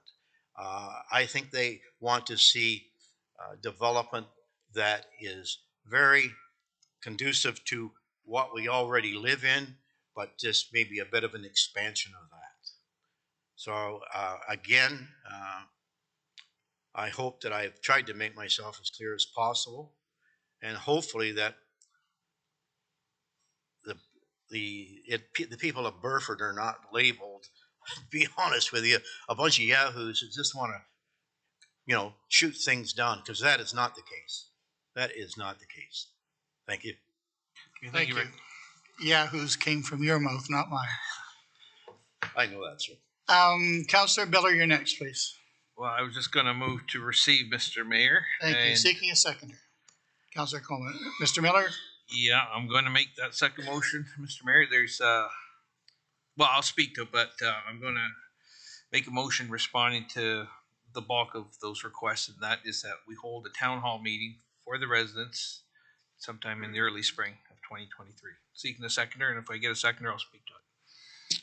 Councillor Bell is seconding that for you, and now you can speak to it. Just we hear a lot of people that are for. There's a lot of people, or sorry, a lot of people that are against it. There's a lot of people for it. What I would like a town hall meeting. And I'll tell you why. I'd like to hear from both. Those for it, those against it. The problem is there's a lot of misinformation out there. I think if we could get the bulk of the people on the same page, it would do wonders. I think Councillor Chambers said miscommunication is a bad thing, and we're witnessing a lot of that right now. I will speak to the meetings that we've had so far. I've been to every single meeting. I went to the one in 2019. There was a lot of people, 350. I went to the one that we had recently. There was approximately 18, I think Rob said, some or maybe one of the presenters. There wasn't that many. I think part of the problem with the recent ones was they had to register. It was during the workday. And even the online, I don't feel that there was that opportunity to ask those questions. Timelines, costs, what do we do with our existing wells? What do we do with our existing septics? There's other people that have brought forward the idea of, can we use what do they call that? The on-site wastewater, and that wasn't in the options. That question I know wanted to be asked. Why wasn't that in the options? So there's a lot of questions out there that haven't been answered. We get the presentation. It feels more like an infomercial. I'd rather have a dialogue. And the people of Burford are not bad people. I think we should have a reasonable adult discussion, and that's what the motion's about. So I'll leave it at that, Mr. Mayor. Thank you, Councillor Miller. No one said the people of Burford were bad people. The other thing, we're going to vote first of all to receive the delegation. All those in favor, it's been seconded. Thank you. It's been received. Now, Councillor Miller has something else on the table. It's been seconded. This is for the opportunity to have the live meeting in the spring. All those in favor? Oh, Councillor Pierce wants to speak to it. If I could, Mr. Mayor, thank you through you.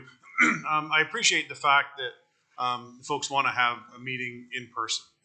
I get that. But if we look at both sides of the coin, there are some folks out there that don't feel comfortable speaking in an audience like that feel more comfortable speaking in an online situation. So I'm hoping that I'm all in favor of having the meeting, absolutely, but I'm hoping the option of a hybrid is there for a couple reasons. One, the reason I just said, that some people are not comfortable speaking in a large crowd of people, and two, maybe they're at work and they're going to sneak in on a Zoom, or maybe they have other commitments that time, because what we don't want is we don't want to put up barriers so people can't attend. So I think the option of having a hybrid might be the best case scenario on both sides. Thank you. Thank you. Are there any other people that want? Councillor Chambers? Yeah, Mr. Mayor, public meetings are always a good thing. It gives the public an opportunity to get together and talk about things. This isn't a new topic. This has been going on for at least 37 years that I've been on council. It's always a topic in Burford, water and sewers. It comes and goes and comes and goes. And whenever we try to present information, misinformation gets out there. And that's why you need public meetings and communication. Rick will be at the coffee shop tomorrow. And if I'm there, we can talk about it. And Marianne will see me on the street and we'll talk about it. And John and I, we talk on the phone quite often. John will remember 37 years ago when he was a police village trustee. It was a topic then. So let's take it down a notch and go through the process, and everybody gets a chance to say things, and the opportunities there in a multitude of ways to provide input and receive input. A public meeting is just the right thing to do. And we probably won't have just one. We'll probably have one this year, probably one next year, maybe one in 5 years, and maybe one in 20 years, and it'll all be the same thing. And John and I will be retired in the old folks' home, and John will still be passionate about Burford as Marianne will be, and Burford's a great place, and let's not lose sight of that. but let's not get excited and think that water and sewers are going to be forced down them and the developers are coming and taking over Burford. It's not happening. Let's chill. Thank you, Mr. Scrooge. And what we're going to do, Robert's right. I don't know that you want to take Councillor Pierce's Zoom component into your, are you okay with that? Or do you want to leave it as an in-person meeting? No options, no hybrid? Councillor Miller? No, I think Councillor Pierce is absolutely correct. You have to give people those options. People didn't really have that option for a town hall meeting, where we could just come out and speak what they wanted to and ask all the questions they wanted to. But I agree, you have to have all the options. So maybe at the same time it's run concurrent, we have like we do here, hybrid or up to that effect. But I absolutely concur. So you see it as a friendly amendment to your motion? Okay, so the main meeting will be an in-person meeting. It's been on the floor and it's seconded. He's agreed that your suggestions are friendly, so there'll be an option to zoom in. Any other conversation or questions on the way the meeting's going to roll out in the spring? Seeing none, call the vote. All those in favor? Opposed? And carried. And when you're talking about me at the coffee shop, be kind. It is only a week before Christmas. Thank you. Mr. Mayor, is it possible for me to make one more comment? Oh, yeah. Hey, this is a good one. You Don't worry. betcha. You betcha. We all go back to I believe it was a November meeting in Burford, where it wasn't that well, I'm not going to say run by any means. It was just not good. But that being said, again, from talking to people, whether it was their fault, the county's fault, or maybe on both sides, the people showed up that night expecting to get answers, which at that stage I realized the county wasn't prepared to give. So a lot of people kind of wondered, what are we really here for? We are not getting much information, some very general information. We ask a question, the county, and as I just stated, they didn't have that information available at that time, or it hasn't been decided.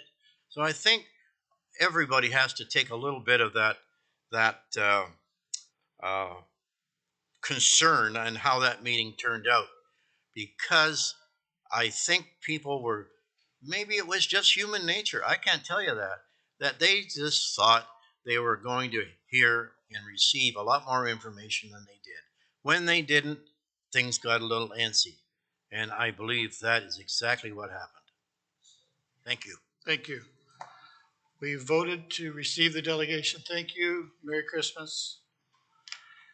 Okay, we're going to move on now. Does anyone want to break? Do you want to break or do you want to keep going? Councillor Bell, you want to break? Looking for a seconder for a break. Councillor Oakley, we're going to break for 10 minutes.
Session. Just give me a minute. Yeah. What number is that though? I can't see it. Number 5, adoption. Is it only number 5? Adoption of the minutes from the previous meeting, please. Councillor Oakley. Moved by myself and seconded by Councillor Coleman that the County of Brant Council minutes of November 22nd, that the special council minutes of November 29th, and the special council training session minutes of December 6, 2022 be approved. Any questions? Councillor Kyle. Thanks, Mr. Mayor. I just have one minor correction for 5.3, which is the minutes of the special council training session on December 6th. Okay. I just noted that Councillor Chambers didn't join the meeting until 5:20, so it was actually Councillor McAlpine that had seconded the approval of the agenda. Thank you. Corrections have been made. Are there any other corrections or additions? Seeing none, all those in favor? Opposed? Carried? Tattletale.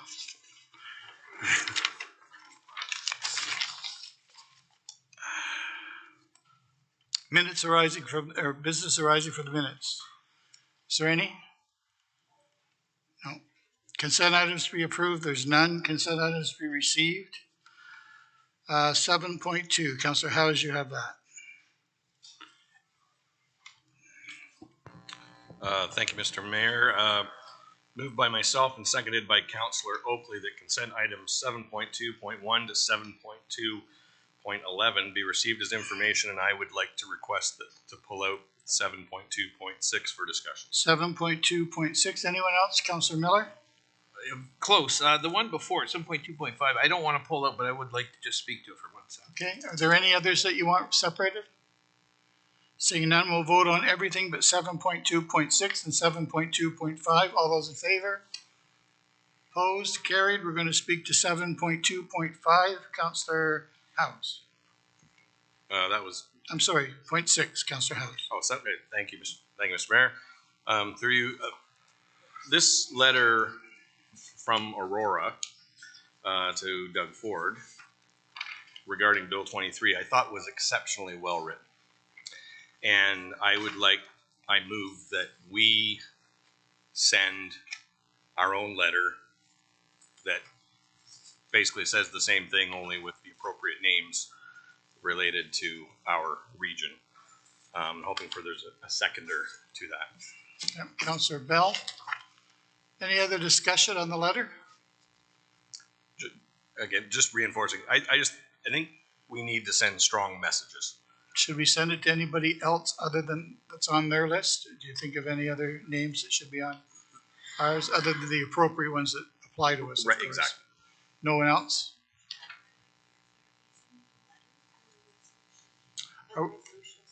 Are we sending a letter or a resolution of support? I thought a letter. Oh, our own letter, specifically. Our own letter, basically following the same format. Right. So it'll be a letter from the county. Councillor Pierce? Thank you, Mr. Mayor. I agree. I appreciate the letter, and I think we should be sending some stern messages as well. But the only on there that I don't see is our MPP. I believe he should be copied. Adapting it to our region. Okay, just to be clear, because the question was asked, anybody else on there? Yeah, so we have the 3 MPPs that would go. As long as they're there, that's good. Thank you. Yeah. Okay. Any other discussion? Seeing none, all those in favor of the letter of support? Opposed? Carried. We'll send the letter. And Councillor Miller, it was you that was it? Just, yeah, I agree. It was a good letter, 7.2.6, but there's been a lot of good letters. City of Guelph wrote an excellent one. We got to read that at the GRCA. But talking about your region official plan, I was shocked, just shocked how many modifications the province made to their official plan. They seem to run roughshod over a lot of what they have done at the local level. So I thought if anybody hasn't read that, read their resolution about the official plan, I suggest you read it because we are waiting on our official plan. So I'm more curious than ever to see what the problem is. It's almost too bad we couldn't just take back our official plan. because it's not going to be relevant. We know that now. And it's, but anyway, we can't, and we did our part in a timely manner, so we have to wait and see how things fall out. So thank you for your comment. So we'll vote on the other two separately. All those in favor of 7.2.6 and 5, thank you. We're now going to go to number 8, committee reports. Planning and Development Committee, that's Councillor Chambers. Mr. Mayor, it's moved by myself and seconded by Councillor John McAlpine that the Planning and Development Committee report of December 6, 2022 be approved. Thank you. And Mr. Mayor, just a couple notes. There is an in-camera report as well, which will be dealt with in camera from the Planning and Development Committee. I noticed that the minutes were not presented with the report. They will be, when they're ready, they'll be circulated, I expect. So they're not part of the report. And as well, there are various recommendations, and I believe Councillor Garneau has a conflict with a couple of them, and I cannot recall which ones they are. So when you call the vote, allow the councillor to stipulate her. Perfect. Are there any questions to Councillor Chambers on his report? Noting that his in-camera piece is not with us tonight. So Councillor Garneau, maybe you could step away from the table and we'll call the vote. All those in favor of receiving the report? Opposed? Carried. You can come back now. Mr. Mayor, just a point about my assumption is that Councillor Garneau was in favor of the ones that she could vote for. Yeah, there you go. 8.2 is the Administration and Operations Committee report, and that is Councillor Pierce. Thank you, Mr. Mayor. Moved by myself and seconded by Councillor Howes that the Administration and Operations Committee report of December the 13th be approved, noting there's 18 recommendations. Does anyone want anything separated from the 18 recommendations? No? Councillor Garneau? Yeah, the recommendations 14 with regards to the fencing and swimming pool enclosure bylaws, please. Okay, we're going to separate the one about the swimming pools. What number was it again? I'm sorry? 14. 14? Thank you. We're going to vote on everything but 14. All those in favor? Opposed? Carried. Councillor Garneau, you want to speak to the swimming pool piece? Yes, so I'd like to move that we refer this one back to committee for further discussion about the unintended consequences for temporary pools. And if I can, once I have a seconder, speak to it more substantively. Yeah, we have a seconder. Oh, Councillor Kyle, that was what you were worried about the night of the, yeah. Everyone remembers the fencing, yeah, issues. All right, all those in favor? Opposed, carried, thank you.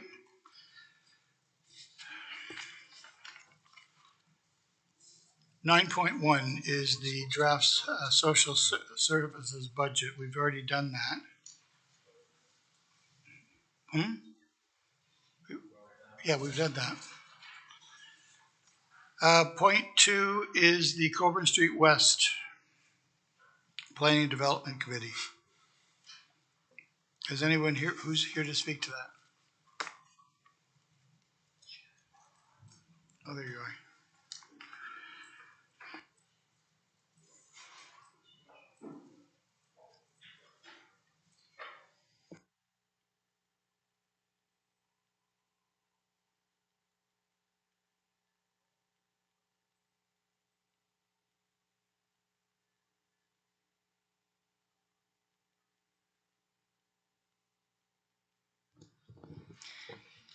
Good evening, everyone. I'm just going to briefly go over 649 Colborne Street West. This was a rezoning application. So the property is located at 649 Colborne Street West, located on the north side of Colborne Street West. Frontage 30.6 meters. Area is approximately 3.8 acres. Subject lands currently contain an existing commercial building. The zoning bylaw amendment is to rezone the subject lands from agricultural employment to general commercial with site-specific 39.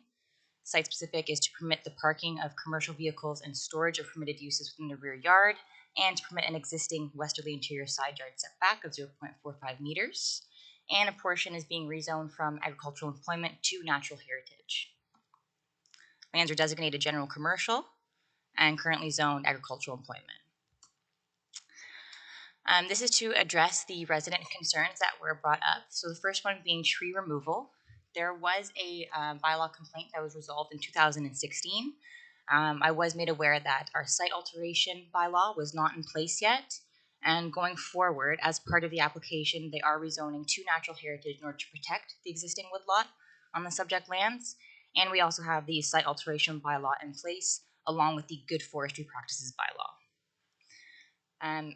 Possible staff recommendation is to potentially update the site specific for the general commercial to include a setback of approximately 5 to 10 meters from the top of the bank, or 2.5 meters, 5 meters, 10 meters, whatever council feels is appropriate, or if they feel is appropriate to recommend this.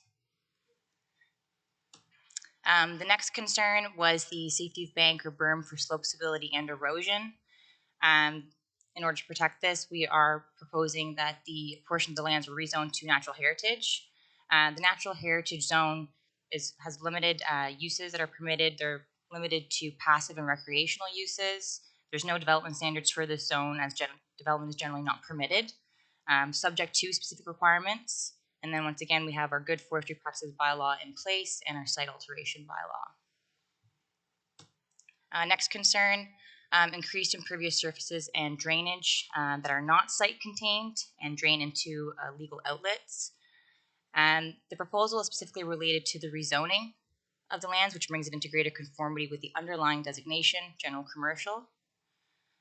There is a portion of the property that's also designated woodlands and vegetation.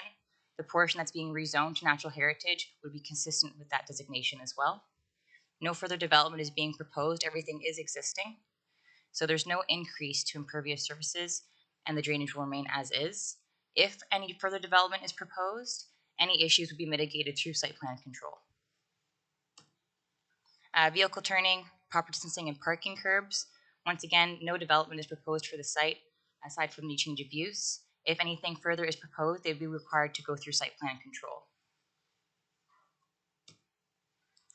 Visibility and noise from property activity.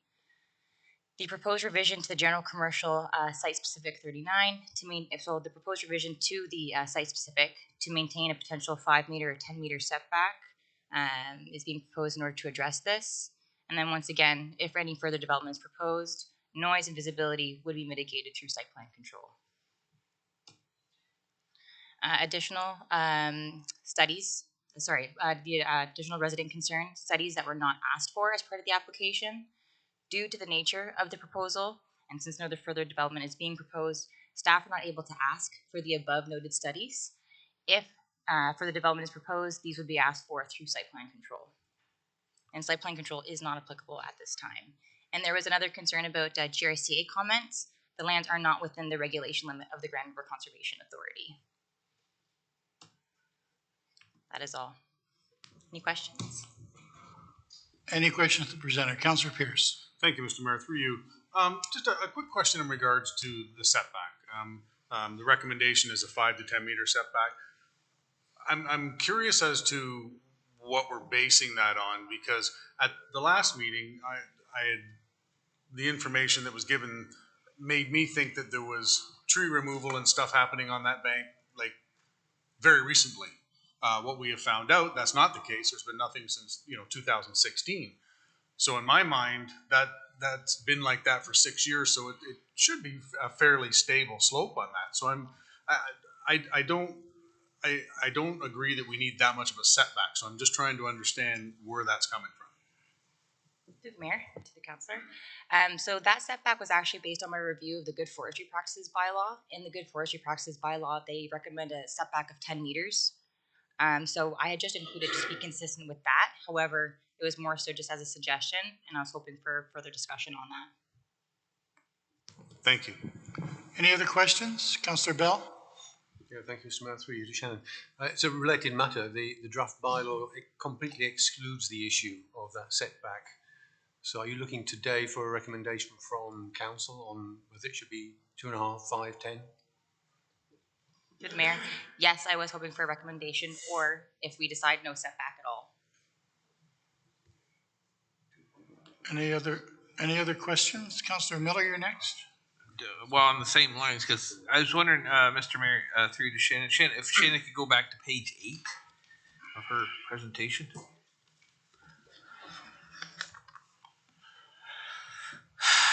Page 7. Can we go back one more page? Okay, thank you. Site alteration bylaw 8222 is in place right now. Is that correct? Through the mayor, yes, that is correct. Okay, and it's the site, is that the governing piece of, lack of a better word, legislation, control mechanism over how far that setback is from the top of the bank? Is that what we're relying on, the site alteration bylaw? Or do we got to do it through the zoning amendment? Through the mayor, that was just to highlight other measures that we have in place to discourage any further site alteration. Okay, so then getting back to what Councillor Bell had said, the control mechanism then for that setback from the top of the slope has to be through the zoning amendment. Is that correct? Okay, and you're okay. Well, I think we'll wait till we hear if we get an amendment to that. Any other questions for staff? Seeing none, how do you want to handle this? Councillor Pierce? Thank you, Mr. Mayor. I'd be willing to put forth a motion, but I don't agree with that much of a setback. I personally feel that because of how long that slope has been like it is with nothing on it, I think 2.5 meters is sufficient of a setback from there, and I'd be willing to put that forward if I get a second. Councillor Oakley is going to be your seconder. Any other conversation to it? Councillor Bell? Yeah, thank you, Mr. Mayor. Understanding where Councillor Pierce is coming from, I'm also taken with the advice from our planner that our own guidance says 10 metres. So I'm reluctant to step away from guidance which we've already put in place. Councillor Coleman? Thank you, Mr. Mayor. And knowing that piece of property, I'm supporting staff on this. I will not support the amendment.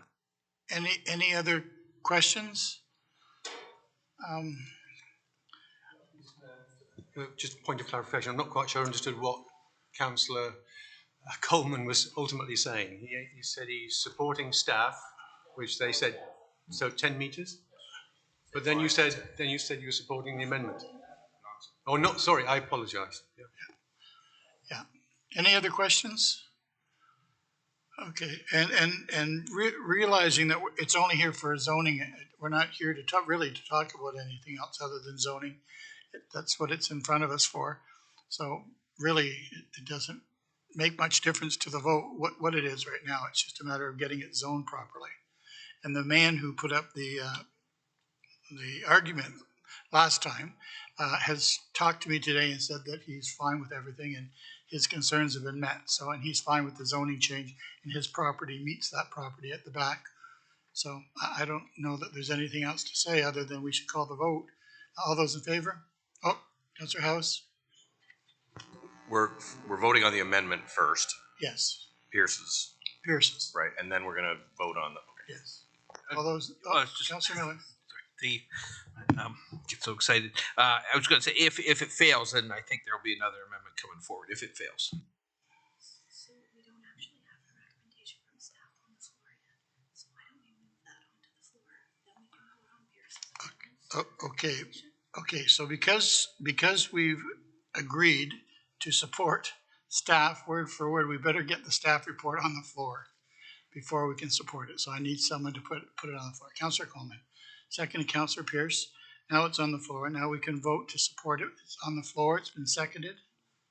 So now Councillor Pierce is going to move an amendment. It's the amendment. Councillor Pierce. Who's seconding your amendment? Lucas did. Any other questions to the amendment? No. Call the vote. All those in favor? Opposed?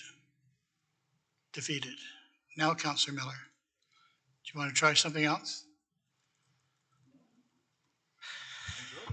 Okay, I'll move that the setback from the edge of the slope be set at 10 meters as per good forestry practices. Looking for a seconder. Councillor Bell. Any other conversation? All those in favor? Opposed?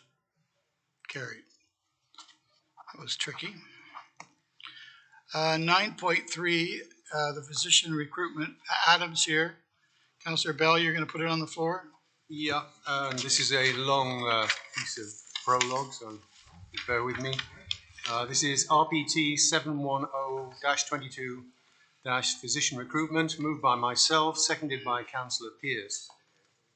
Whereas the need to develop a physician recruitment program was identified as a specific action in the 2019 to 2023 County of Brant Strategic Plan, coinciding with the opening of the Cowan Community Health Hub, and whereas proactive physician recruitment is required to reduce the approximately 16% of county residents currently without a primary care physician, and to replace physicians who may choose to retire within the next 5 years, and whereas municipalities have become increasingly involved in the funding and operation of physician recruitment programs as competition to attract primary care physicians to practice in individual local communities has increased, therefore that a decision package in the amount of $200,000 for the development of a physician recruitment program be referred to the 2023 budget deliberations.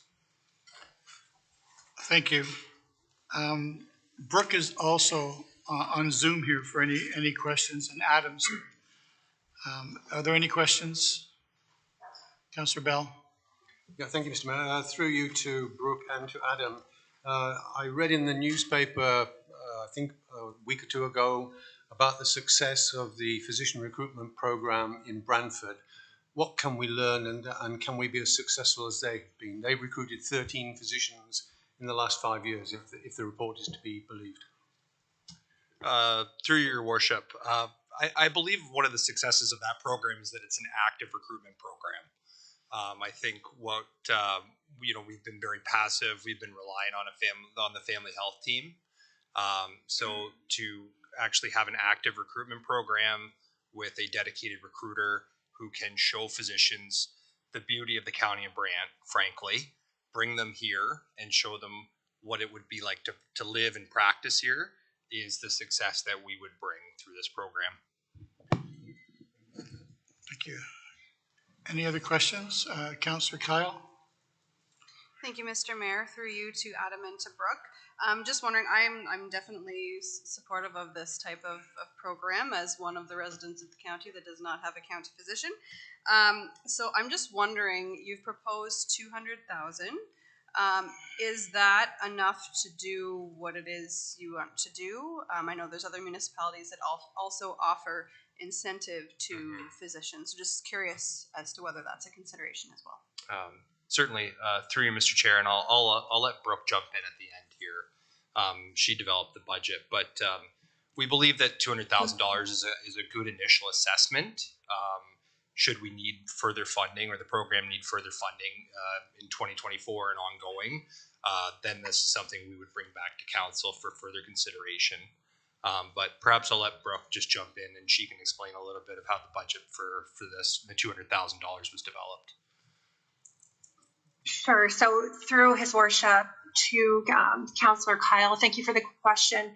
We have worked in consultation with Ontario Health. So Ontario Health did come in and they helped us to provide a draft budget that would be appropriate for a municipality of our scale.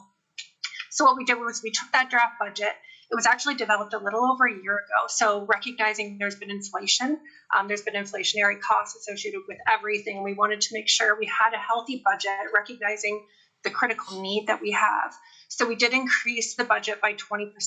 So we do feel as though the budget is adequate to do what we need to do for this year. This is a multi-year requirement. We know that. So we have a need that we need to fill right now.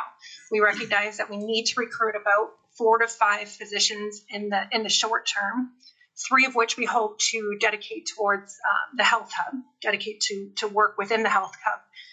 And then beyond that, as the report has indicated, we know that we have approximately believe it's 45% of our physicians that are going to be retiring within the next 5 years. So we expect that this will come before council every year, and we'll have to reassess, and we'll have to make sure that we do in fact have the adequate amount of funding to meet the need that we have in front of us as we move forward and as we move through this.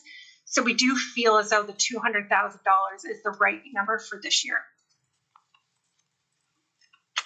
Thank you. Councillor Chambers? Through you, Mr. Mayor, to either Brooke or Adam, just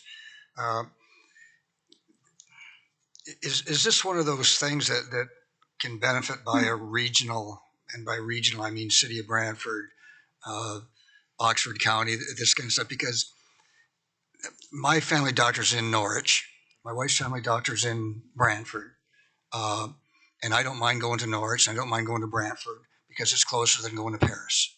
So if our taxpayers are spending money to recruit doctors to the health hub, are we in competition with the City of Brantford that they want them to go there, and the Norwich Township wanting to go there, and Oxford County? How does this all, are we fighting each other for the same thing, costing everybody more money than what it should? I guess that's the question. I'd like to respond to that if I could. I sit on the recruitment in the city, and the success of the recruitment to this point is John Bradford chaired it, and Sandra Voss has taken over as of a week ago. So we're going to have our first meeting with Sandra next week. And I have to sit on it to support the hospital. So I see it as working against myself to be in Brantford working at the hospital, but I mean, I have to protect the Willet and the partnership we have with the hospital. But doing this, I would be fighting against myself and whining and dining the same people, and telling them in Brantford they could live on German School Road, and then telling them in the county they can live on Blue Lake Road, and taking them to the same restaurant for a bottle of wine. So I would be sitting in conflict just as the mayor. And I can't get out of the Brantford one because it's what I should do to support the hospital to guarantee the success of the Willet. So I think you might be right, Councillor Chambers. I think we might be shooting ourselves in the foot. I don't know, Brooke, have you talked to Sandra Voss or John Bradford in the city to see whether we're stepping on each other's toes? So through you, His Worship, I guess this will be answering both. Council, let me just summarize, and I'll hope I'll address both of the questions here on the floor. Right now, there is discussion with Ontario Health that recruitment will become more regional, but that hasn't happened yet. It hasn't become regional to this point. Their summary for us as it applies to what our local needs are for physician recruitment is in fact just that, it's local. So we know what we need currently right now in the County of Brant, and we know what we need to do in order to make the success of the health hub financially viable. It is local. Could there be an opportunity to collaborate regionally? I think there could be, but I do think for right now, just to get out there and meet the needs of our local residents here in the County of Brant, I think we need to just get some funding allocated at this point in time so we can build a recruitment committee. And then I think we can start having discussions with some of our local partners to see if a collaborative partnership is what we need to do. But I don't think we can start having those discussions and also start meeting the needs of what we need here locally without some funding to do so. Thank you. So I think we could have council direct the committee to have those discussions with our local partners. I think that's highly appropriate, but I do think we'll need funding to get things to where we need to do to meet the needs of the residents within the County of Brant. It is a critical need we have, and the need is only going to continue to grow as physicians retire and as the County of Brant continues to grow. Councillor Pierce and then Councillor Miller. Thank you, Mr. Mayor. Through you, yeah, I'm totally in support of this. I mean, if you look at the numbers in this report, it's scary to think that 16% of the county residents don't even have a doctor, and then 45% of county residents have a doctor that's over 60 years old. This is a problem, and it's only going to get worse. And if we have to have a little competition against Brantford or against Oxford or against whomever, so be it. I think this is where, for the initial phase of this, I think this is where we put up the blinders and we only see the county of Brant in this recruitment exercise that we're going through. Because as Brooke and Adam alluded to in the report here, we're talking 4 to 5 physicians here. We're not talking just hiring one doctor. That's not gonna do anything.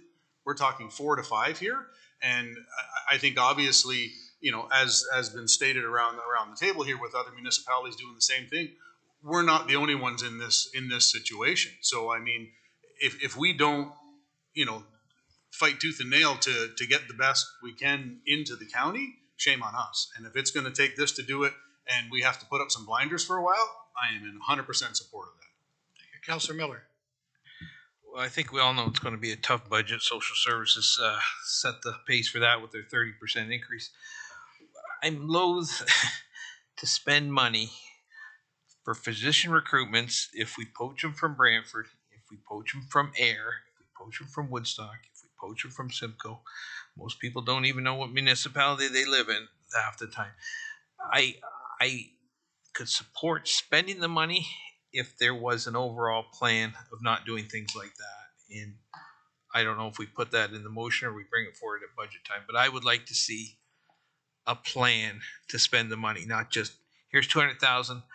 Go get as many doctors from Brantford as you can, and we'll consider that a success at the end of the day. That's not going to work. My family doctor's in Brantford as well, so I would like to see a plan before I would give the money over. That's how I would do it.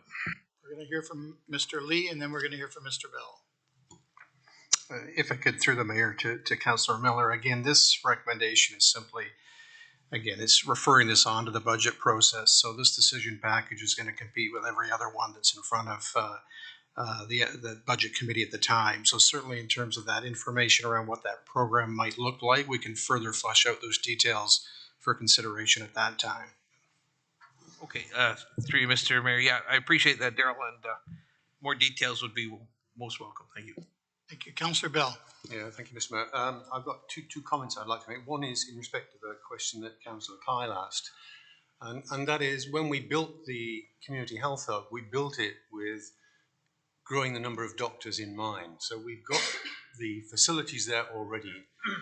Quite literally, the doctor has to turn up with his stethoscope and his lab coat and his PC, and he's off to do the business. And in fact, the rental rates that we can offer, because of the success of the fundraising campaign, should give us some edge in the attraction process. But I'd also want to just point out, when we recruited a new medical officer of health, we went through, we used a professional recruiter, and we did not get people from neighbouring communities. We got people from all over Canada. We got people from actually outside of Canada. And I think, to answer Councillor Miller's concern, I don't think it's a question of local poaching. People in Brantford know what Paris looks like now. People that live in Edmonton or Victoria don't. And it's those people that we may well be able to attract in, and also attracting in doctors who are just finishing their training. And I know that one of the doctors at the Health Hub, Dr. Raja, he has a lot of connections with the McMaster University, and he is trying to leverage those to get people to come and look at it. So I don't think it's going to be local poaching. I think there is an opportunity there. We have a great opportunity. We have a great offering, and I think if we can use this professional recruiter, I think we can put the plan together that Councillor Miller wants, and I think we can be successful. Your Worship, may I?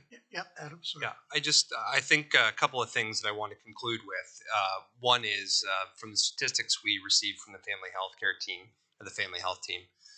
There's only been 3 doctors that have located in the county, Paris specifically, in I believe the past 8 years, and that's been through having their residency or their practicum with the family health team. The difference between a professional active recruiting 13 new doctors in Brantford in the last 5 years versus 3 new doctors simply replacing retiring doctors or in succession planning goes to show the need for active physician recruitment. I think the one point I was reading the report before I came up, I didn't think I highlighted enough that there are other areas of the county, such as Burford, that has a medical arts center itself, that would benefit from a recruitment program like this, because it will showcase the whole county. You know, I think we are sensitive to the idea of poaching from other areas, but we also have a brand new health hub that requires doctors, and it requires we have 16% of county residents that are unrostered, and a lot of the county residents currently do access healthcare, primary healthcare services in other jurisdictions. And the closer that we can provide primary care physicians to them, to county residents, benefits the whole county as a whole. So those are just a couple of concluding comments I wanted to make. Any other comments or concerns, questions? Brooke, do you want to say something? Through you, His Worship, I would like to just put Councillor Miller just at ease. The primary focus will be new residents. That's what the primary focus will be. So networking, getting our recruiter connected with both our primary care physicians at the health hub that work with the new residents to hopefully lure them to the County of Brant is the primary goal. Furthermore, and I just wanted to reinforce that primary care physicians is our number one goal, but also looking at recruiting specialists to this area is something that we'll be looking at too. To use an example, although we didn't need an active recruiter for this, we did need to build the physical real estate, which we hope will attract more. We hope that in itself, if we can just get the message out there of our new health hub facility, that will work to our advantage. We have a cardiologist now as a specialist within the health hub. That's something we didn't have before. But it did take our active tenants within the health hub to get that message out, and they worked really hard. They actually hired a recruiter to recruit the cardiologists we have in the health hub now. So it takes that type of networking to really show what we have to offer here in the County of Brant. And we know that if we had somebody to assist us with that, we'd have more success. And the reach is going to be much further than local.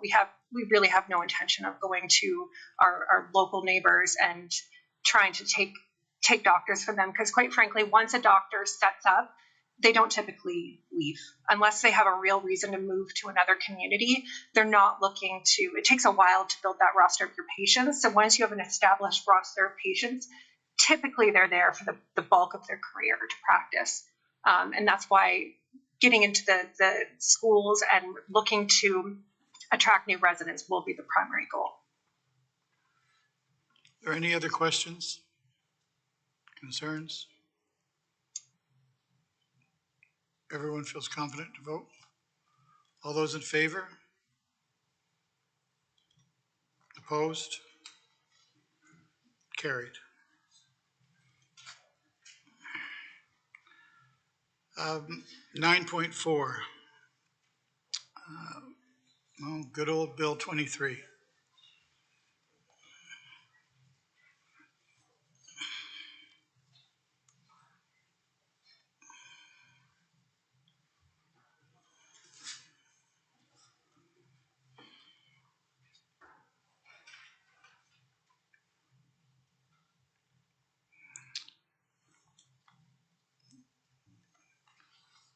Are you here just for questions, or are you going to? No, Your Worship. I can give a quick introduction. That would be great. Like. That would be All right, great. thank you. Thank you, Mayor and members of Council. Just a quick overview of the report in front of you, which is the Bill 23 report, More Homes Built Faster Act. Policy planning staff were here in front of you on November 22nd, and we're back again with a fulsome report on what's happened since then. As Council directed staff at that time with the policy proposals to submit to the province, but there were 3 outstanding packages that were due on December 30th, and that's part of the report in front of you. And just to say a note that the report in front of you is done by our entire staff, so we're here for questions, and I'd like to acknowledge Heather Mifflin, our Director of Finance, who also contributed heavily, especially to the table in Appendix 3 regarding the development charges. So she's also here for some questions tonight. So since then, you've probably heard a lot on the news. You've seen the attachment from Aurora tonight. And the Bill 23 report, essentially with the 3 outstanding policy proposals. So we've spent a lot of time going through that, what it means for the county. And then also the attachment 3, which is essentially a massive table which took us, we estimate, the people power of at least 15 to 20 hours to put together, because it's so convoluted, the legislation, and especially working with Heather, that there's not everything in effect. And also not everything applies to the County of Brant as well. So it took a while to sift through everything about what's actually in effect, what is actually coming through regulation later, what are the policy proposals, what are the county's action items, and who is responsible at the county for implementing these items as well. And not everything is known at this time, but we're working all together as well. Especially with Matt Vaughn in development planning and community services as well for parks planning. It's a very important endeavor.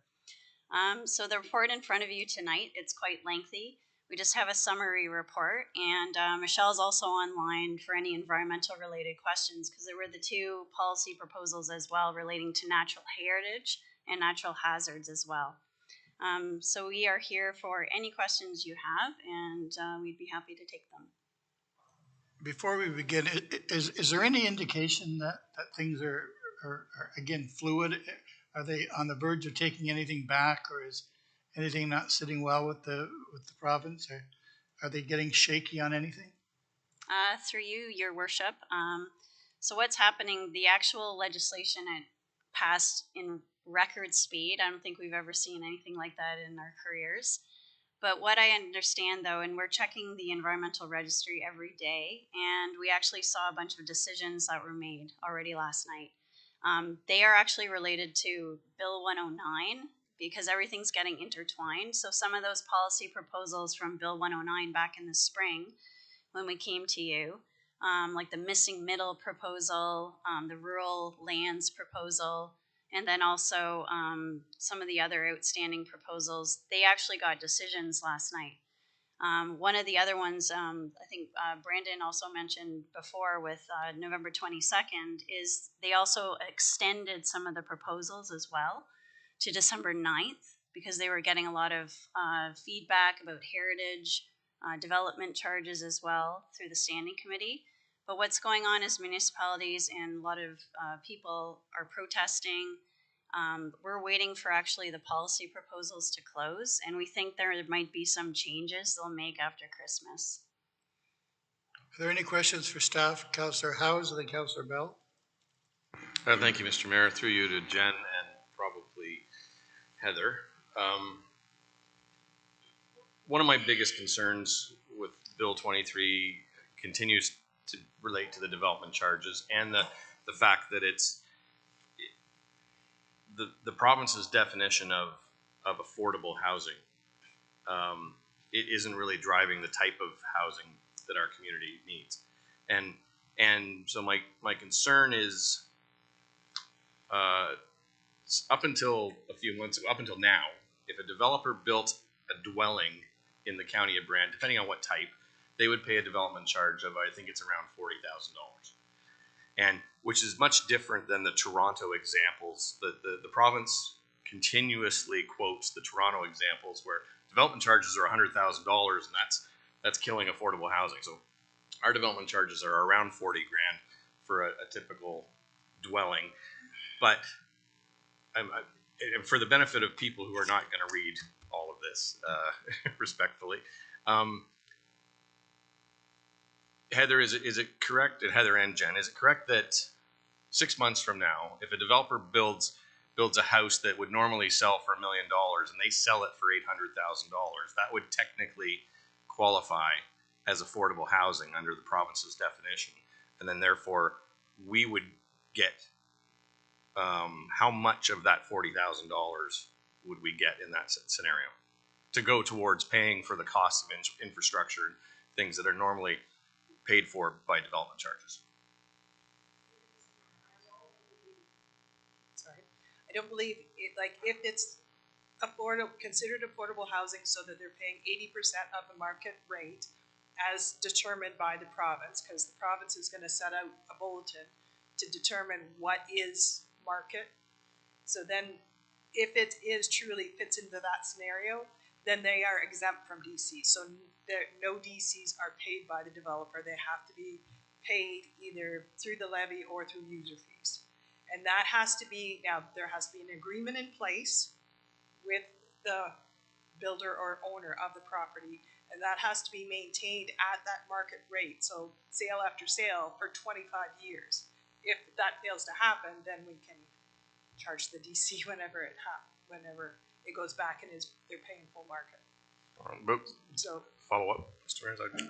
So theoretically, you could have a subdivision with 200 houses that could fit under the definition of affordable, but would not be what most people would consider within their budgets, and those 200 houses would not have delivered any development charges to go towards the costs related to growth in the municipality, and those costs would ultimately end up on existing taxpayers and all taxpayers.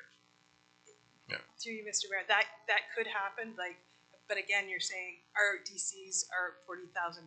Is that enough?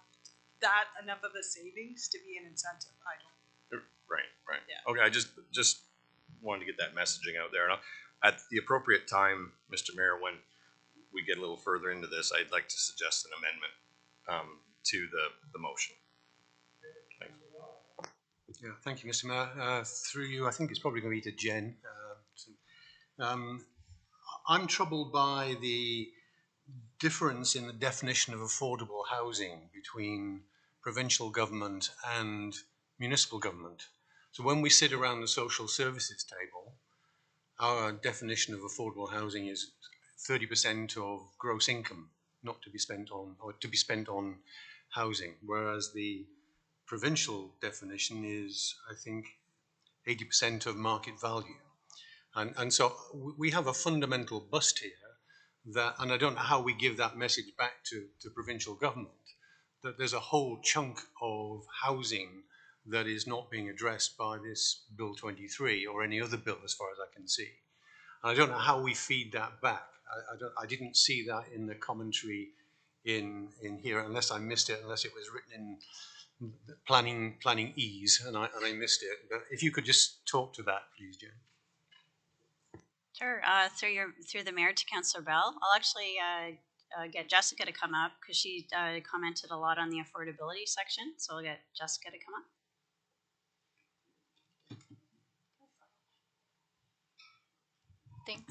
Thanks, Jen.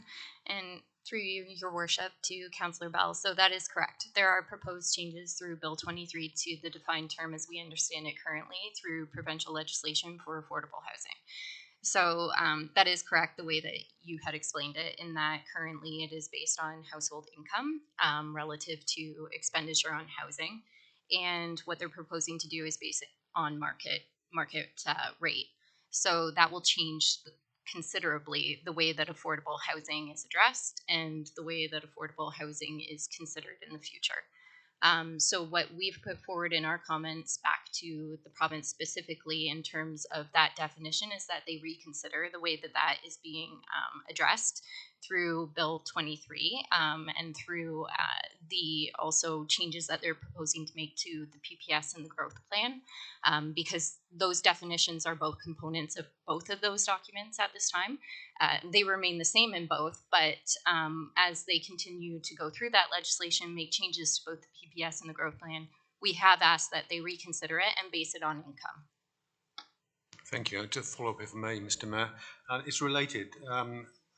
The issue of inclusionary zoning, I would have liked that we comment that we would like to see inclusionary zoning in our area, and we're not a major transit hub, and that's, I think, the condition that is required at the moment in Bill 23 to have inclusionary zoning. I think we're missing a real opportunity given the scale of our building ambitions. We're going to build something like 5,000 new homes in the next 10 to 15 years. If 5% of those homes were truly affordable and could be addressed through an inclusionary zoning condition, then we'd make a big impact in the challenges we have in meeting the demand for truly affordable homes, both in the city and the county.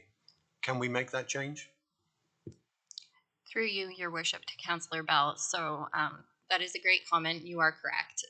There are stipulations for inclusionary zoning to be included within municipal documents. It's very clear and set out in the Planning Act what that criteria is. We have made considerations through the new official plan for tools to create more affordable housing, but of course we're still waiting on comments respectively, and also pending changes now with provincial legislation for the PPS and the growth plan. So we'll continue, and we're very dedicated to exploring any avenue that we can to create housing in the community, both affordable and attainable, which we also developed a definition for and we're pretty proud of in the new official plan as well. And we have included that in our comments back to the province as well for consideration. But our team is very dedicated to exploring any different tools or options that we can, noting that some of the tools specifically in the Planning Act may not necessarily be directly transferable to our community currently. So I hope, through you, Mr. Mayor, that Jessica, you're saying yes. Just say yes. We'll consider all options. Thank you. Thank you, Mr. Mayor. One question, one comment, one question. First question, and we heard at the GRCA that there's possible talk at the highest levels of making provinces whole on the development charges that are to be excluded. Has anybody heard that? CAO, the mayor, nobody's heard that. Okay, we'll leave it at that. Through you, Mr. Mayor, for the conservation authorities to be excluded from the development charges? No, we just heard it at the GRCA meeting. Oh, sorry. Yeah. But you guys have not heard that. Because we were looking at $1 to $3 million extra off taxpayers in the county of Brant. Through you, Mr. Mayor, it's very, very loose, but what I had heard is that the province is going to look at our FIR, our financial information return, look at the reserves, and then gauge whether we need help. Okay, we need help. Okay, thank you. One comment, Mr. Mayor, and going back to what Councillor House says, I do hope everybody did read it. It is a fantastic report. It is really, really good. I mean, you guys touch on everything. I just wish that Doug Ford and Steve Clark read it tonight, because it is an excellent report. There's only one thing I'm wondering about, if it should go in there. And I'll credit Sue Foxton, mayor from North Dumfries, for this one. North or south? North Dumfries. And that's regarding the reduced wetlands. I think they're talking about going setbacks from 30 meters to 10 meters. And we are a municipality that relies on groundwater. And if you know anything about environmental stuff, you know that groundwater relies on wetlands, right? To recharge it, to clean that water. And I think the province is ignoring the economic benefits of these wetlands, right? Because that's a service provided. We don't have to use all those chemicals. So I'm just wondering if someone from staff could maybe talk about that aspect. Because like I said, I didn't see anything about that. I saw, okay, reduce wetlands, but should we not maybe make a comment to the fact that, yeah, we rely on that groundwater. We rely on those wetlands. Through you, Mr. Mayor, to answer Councillor Miller's question, I'll get Michelle. She's online at home right now. She can help you with that question. So, Michelle? Good evening, everyone. Through the mayor to Councillor Miller. So as part of my comments, I did provide quite a bit of feedback on the wetlands. One of the regulations proposes reducing the area regulated from 120 meters down to 30 meters. I certainly raised concerns and recommended that they stay with the 120 meters because, I mean, GRCA, they do review building permits. So the primary kind of check and balance when it comes to building permits, where maybe our zoning bylaw isn't up to date as we've relied on GRCA. So I have, because they are looking at regulations, is implementing that on one of the discussion papers. They were looking for feedback. So I have recommended that they keep that. There's also a paper on conserving natural heritage, and I recommended that certain areas shouldn't be considered for environmental offsetting.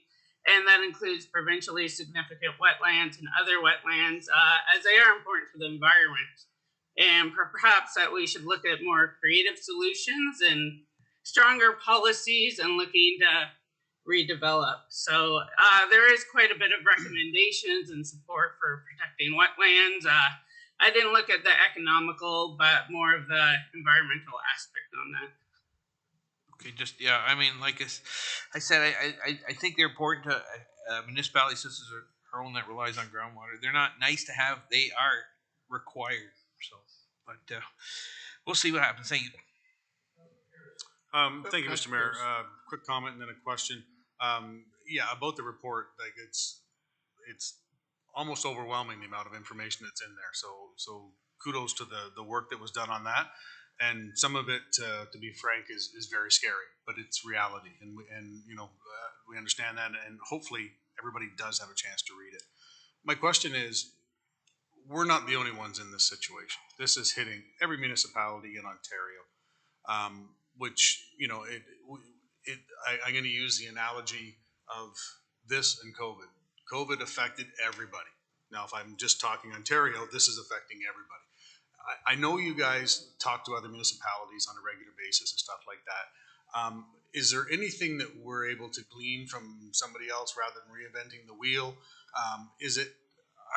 Would it be better to have every municipality fire back at them, or would it be better to group it together? I'm sure the discussions have been had out there. I'm just curious. Obviously, I'm assuming there's no municipalities out there that are happy with this. Have we been able to take advantage, I will call it, of potentially other people's work in this and have them take advantage of the hard work that you guys have done? Through you, Mr. Mayor, to Councillor Pierce. Absolutely. So there's a couple things. So every day, our policy planning team, along with Pam, we're monitoring a lot of the websites. So the biggest thing is definitely the Association Municipalities of Ontario, AMO. That's one of the biggest forums as well. There's also the Ontario Professional Planners Institute, and Pam's our conduit through that, and that's one of the recommendations in the report, because they sent out a massive policy proposal package to the province, especially since they represent the body of municipal planners as well. Those are also all gone, and they get an ear with the province as well. The other thing is all the other municipalities, and there's one. I mean, obviously I can't direct council what to do, but the biggest thing is we're actually in a very good position sitting in the outer ring, because a lot of the legislation in some aspects does not apply to us. So there's various proposals that actually are not affecting the county of Brant, whereas a lot of the GTA municipalities are really getting lambasted with this legislation, especially the municipal governments of Durham, York, Peel, the Hamilton area, and Simcoe region, and the region of Waterloo. And they're also on the target list of the change in legislation under the Planning Act for the upper tier municipalities, which they may dissolve the planning function. That is part of the regulations we're waiting for. And then some of the things that doesn't apply to us, because I would mention that I would talk about this, are right now the community benefit charges, the soft services, under community planning doesn't apply. The housing targets to 2031, we are not in the list of the 29 municipalities. The strong mayors legislation, the Greenbelt legislation, that just passed a few weeks ago, does not apply to us. The City of Toronto York Peel Acts obviously does not. Planning and transit oriented communities. And then the additional residential units, the 3 units proposed, are only in for our serviced urban areas, not the rural areas. So there's some things that we have to be cognizant of that do not apply to us when we respond to the province, but that's a good position to be in. But we're monitoring that about all the municipalities, and there's a lot of creative ways to put the voices together. Like I said, the AMO, the OPPI, working with our conservation authorities, working through those forums. And then like Aurora did, like also telling other municipalities, hey, we're here too. Don't forget about us, saying, if you wanted to also copy those other municipalities. I don't think we've done that through any of the OP forums. So things like that. So hope that helps. Yeah, and again, thank you for everything you guys have done, and hopefully that I'm quite confident province should be hearing this loud and clear. So hopefully they take it to heart. Anyway, thank you. Any other questions before we go back to Councillor House? Councillor McAlpine? Well, I was just wondering about parking, and so that one spot for parking per unit residential, that's going to apply to us, I assume, or?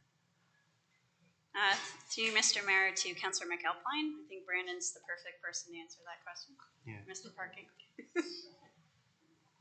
Thank you, through the mayor to Councillor McAlpine. So we get prescribed the amount of units that we have to essentially permit, but we have the standards in place. We're in charge of the standards for that. So our standards in our bylaw is every additional unit, so 1 unit, 1 parking space for those ARUs. So in our urban, again, as Jen said, it's in our urban serviced area, so Paris and St. George. So if someone can't meet those 3 additional or 2 additional parking spaces for 2 additional units, they would not qualify for the unit. Right. Okay.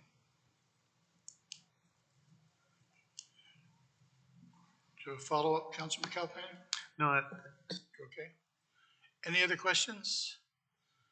Seeing none, we'll go back to Councillor House. Okay, we're going to move the original recommendation on the floor first. We have that done.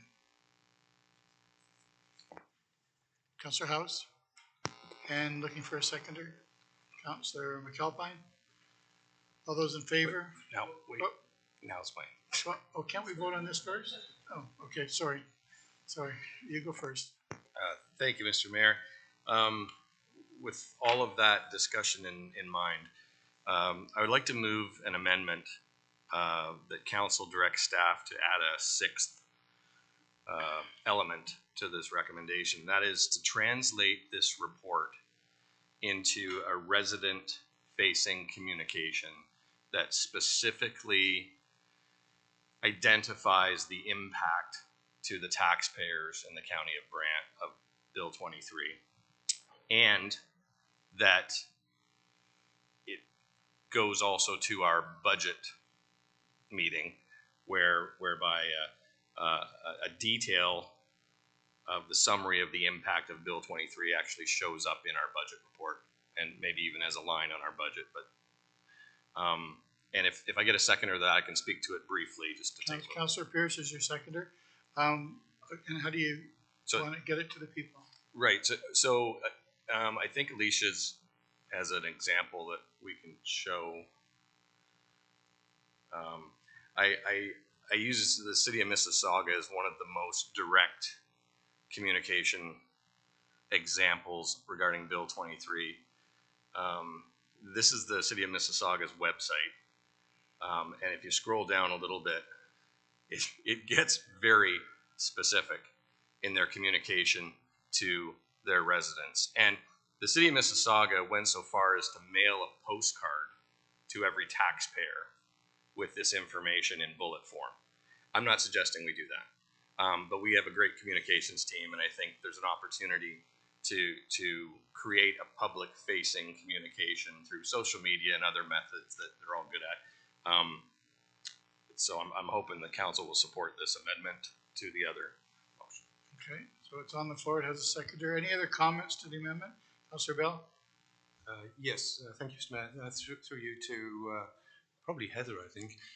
It would be helpful in constructing this communication to be very specific about what we believe the cost to be. And I think in an earlier report, we saw $15.7 million over a 5-year period. So three and a bit million dollars per year, which I think more or less translates into £150 per average household property tax, which is like, sorry, pounds, I'm going, sorry. And England didn't win the World Cup, by the way, so just to be clear, $150, which I think translates more or less into about a 5% increase on our property taxes. So it's a really important piece that we need to get out to our community as soon as possible. Any other questions or comments? Seeing none, we'll call the vote then on the amendment. All those in favor? Opposed? Carried. And we'll go back and vote on the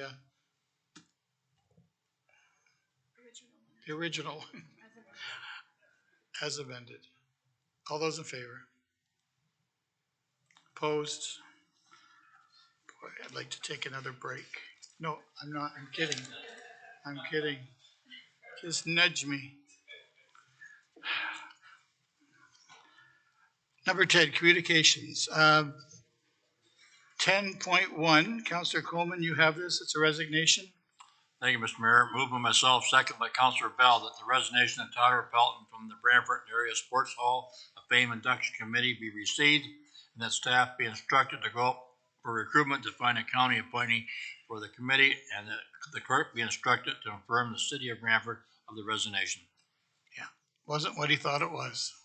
Very clear. Any comments? All those in favor? Thank you. Resolution. Councillor Miller, you have one. I do. Thank you, Mr. Mayor. By my second, Councillor Coleman, whereas Roma has requested nominations for zone representatives to the 2023-2027 Roma Board of Directors by this Friday, and whereas the Roma policies and procedures state that if a member of the council wishes to run for the Roma Board, then the council will need to pass a resolution of support. And whereas Councillor Dave Miller has expressed an interest in running for a position on the Roma Board, therefore be it resolved that the Council of the County of Brant endorses the nomination of Councillor David Miller for the position of Roma Zone 3 rep for the 2023-2027 Roma Board of Directors, and if I get approval, I'll speak to it. Yeah, Councillor House.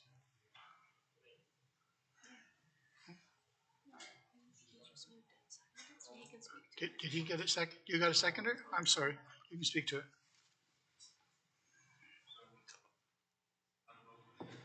Oh, sorry. All those in favor? Okay. Mr. Mayor, obviously I want to thank council for this, and I guess there is another body in there. At least we know of one, so there will be an election, and that's where Council Kyle and Council Garneau come in that room and help me out. So looking forward to campaigning with them. Oh my goodness. Other business. Councillor Chambers, you have something? Oh, Councillor Miller. Oh, okay. I'm sorry, Councillor Miller. Yep. Very quickly, I know the hour's late. I had the opportunity, the pleasure really, of attending a retirement for 3 volunteer firefighters from the Burford Station. That would be Mike Slayman, who was actually here tonight making a presentation, Jim Pastrick, and Flint Barker. Between the 3, they had 90 years of experience. Not easy to replace. So, and it was, they all had great stories. But I wanted to acknowledge the fact that we do have a great volunteer service in the firefighters. And it's interesting how many will come on and stay for years and years. So, on that note, Mr. Mayor, I'd just like to pass a congratulatory motion to those 3 gentlemen for their long service to the county, and I'm seeking a seconder. Councillor Coleman is your seconder. All those in favor? Yep. Opposed? Carried. We're going to go in camera. Councillor Garneau. Thank you, Mr. Mayor. Moved by myself, seconded by Councillor Chambers, that the County of Brant Council convene in camera to discuss litigation and potential litigation, advice that is subject to solicitor-client privilege, a proposed or pending acquisition or disposition of land, and personnel matters about an identifiable individual. Thank you. All those in favor? Opposed? We're now going in camera. Councillor Garneau, you know when to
13.9.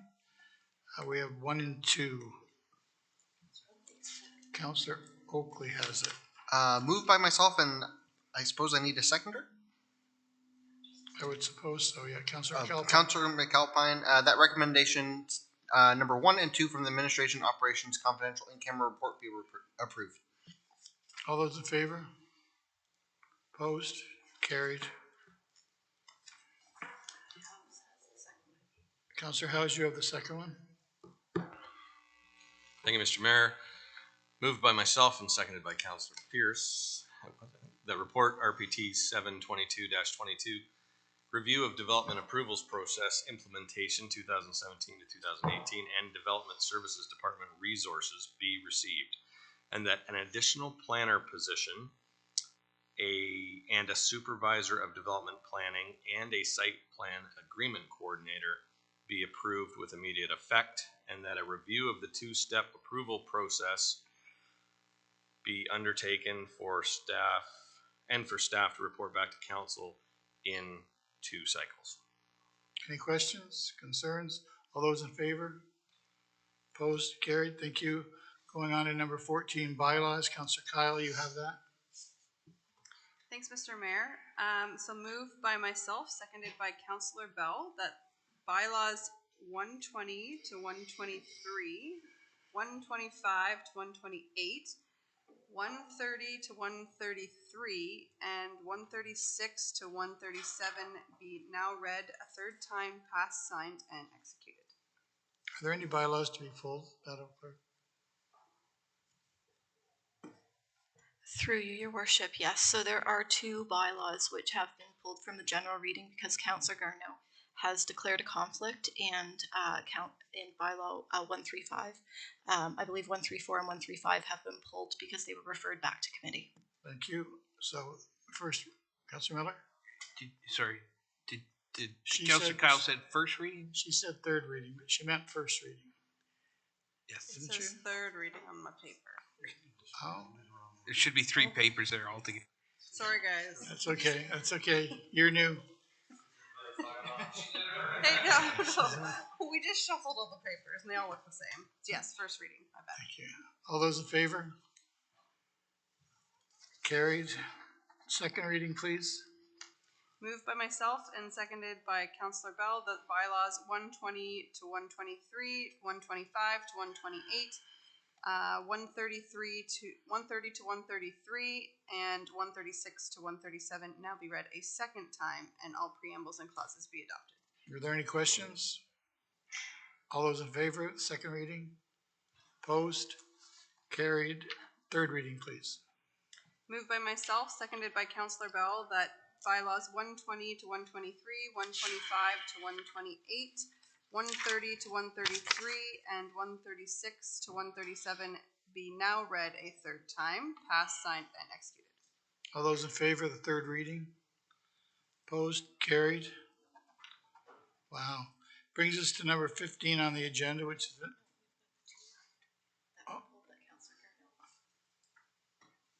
sorry, we have to vote on the 2 that were pulled.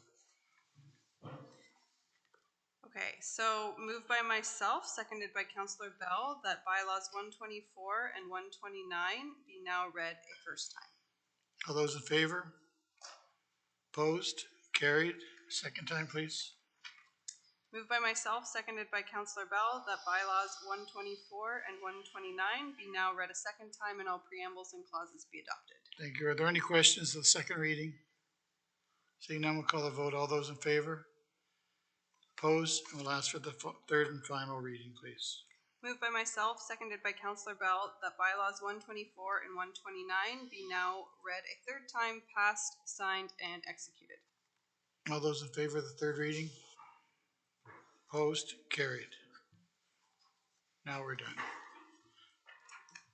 Merry Christmas to everyone. Be careful where you drive, everyone. Thank you to staff for another great year. Merry Christmas. And I will adjourn my own meeting because I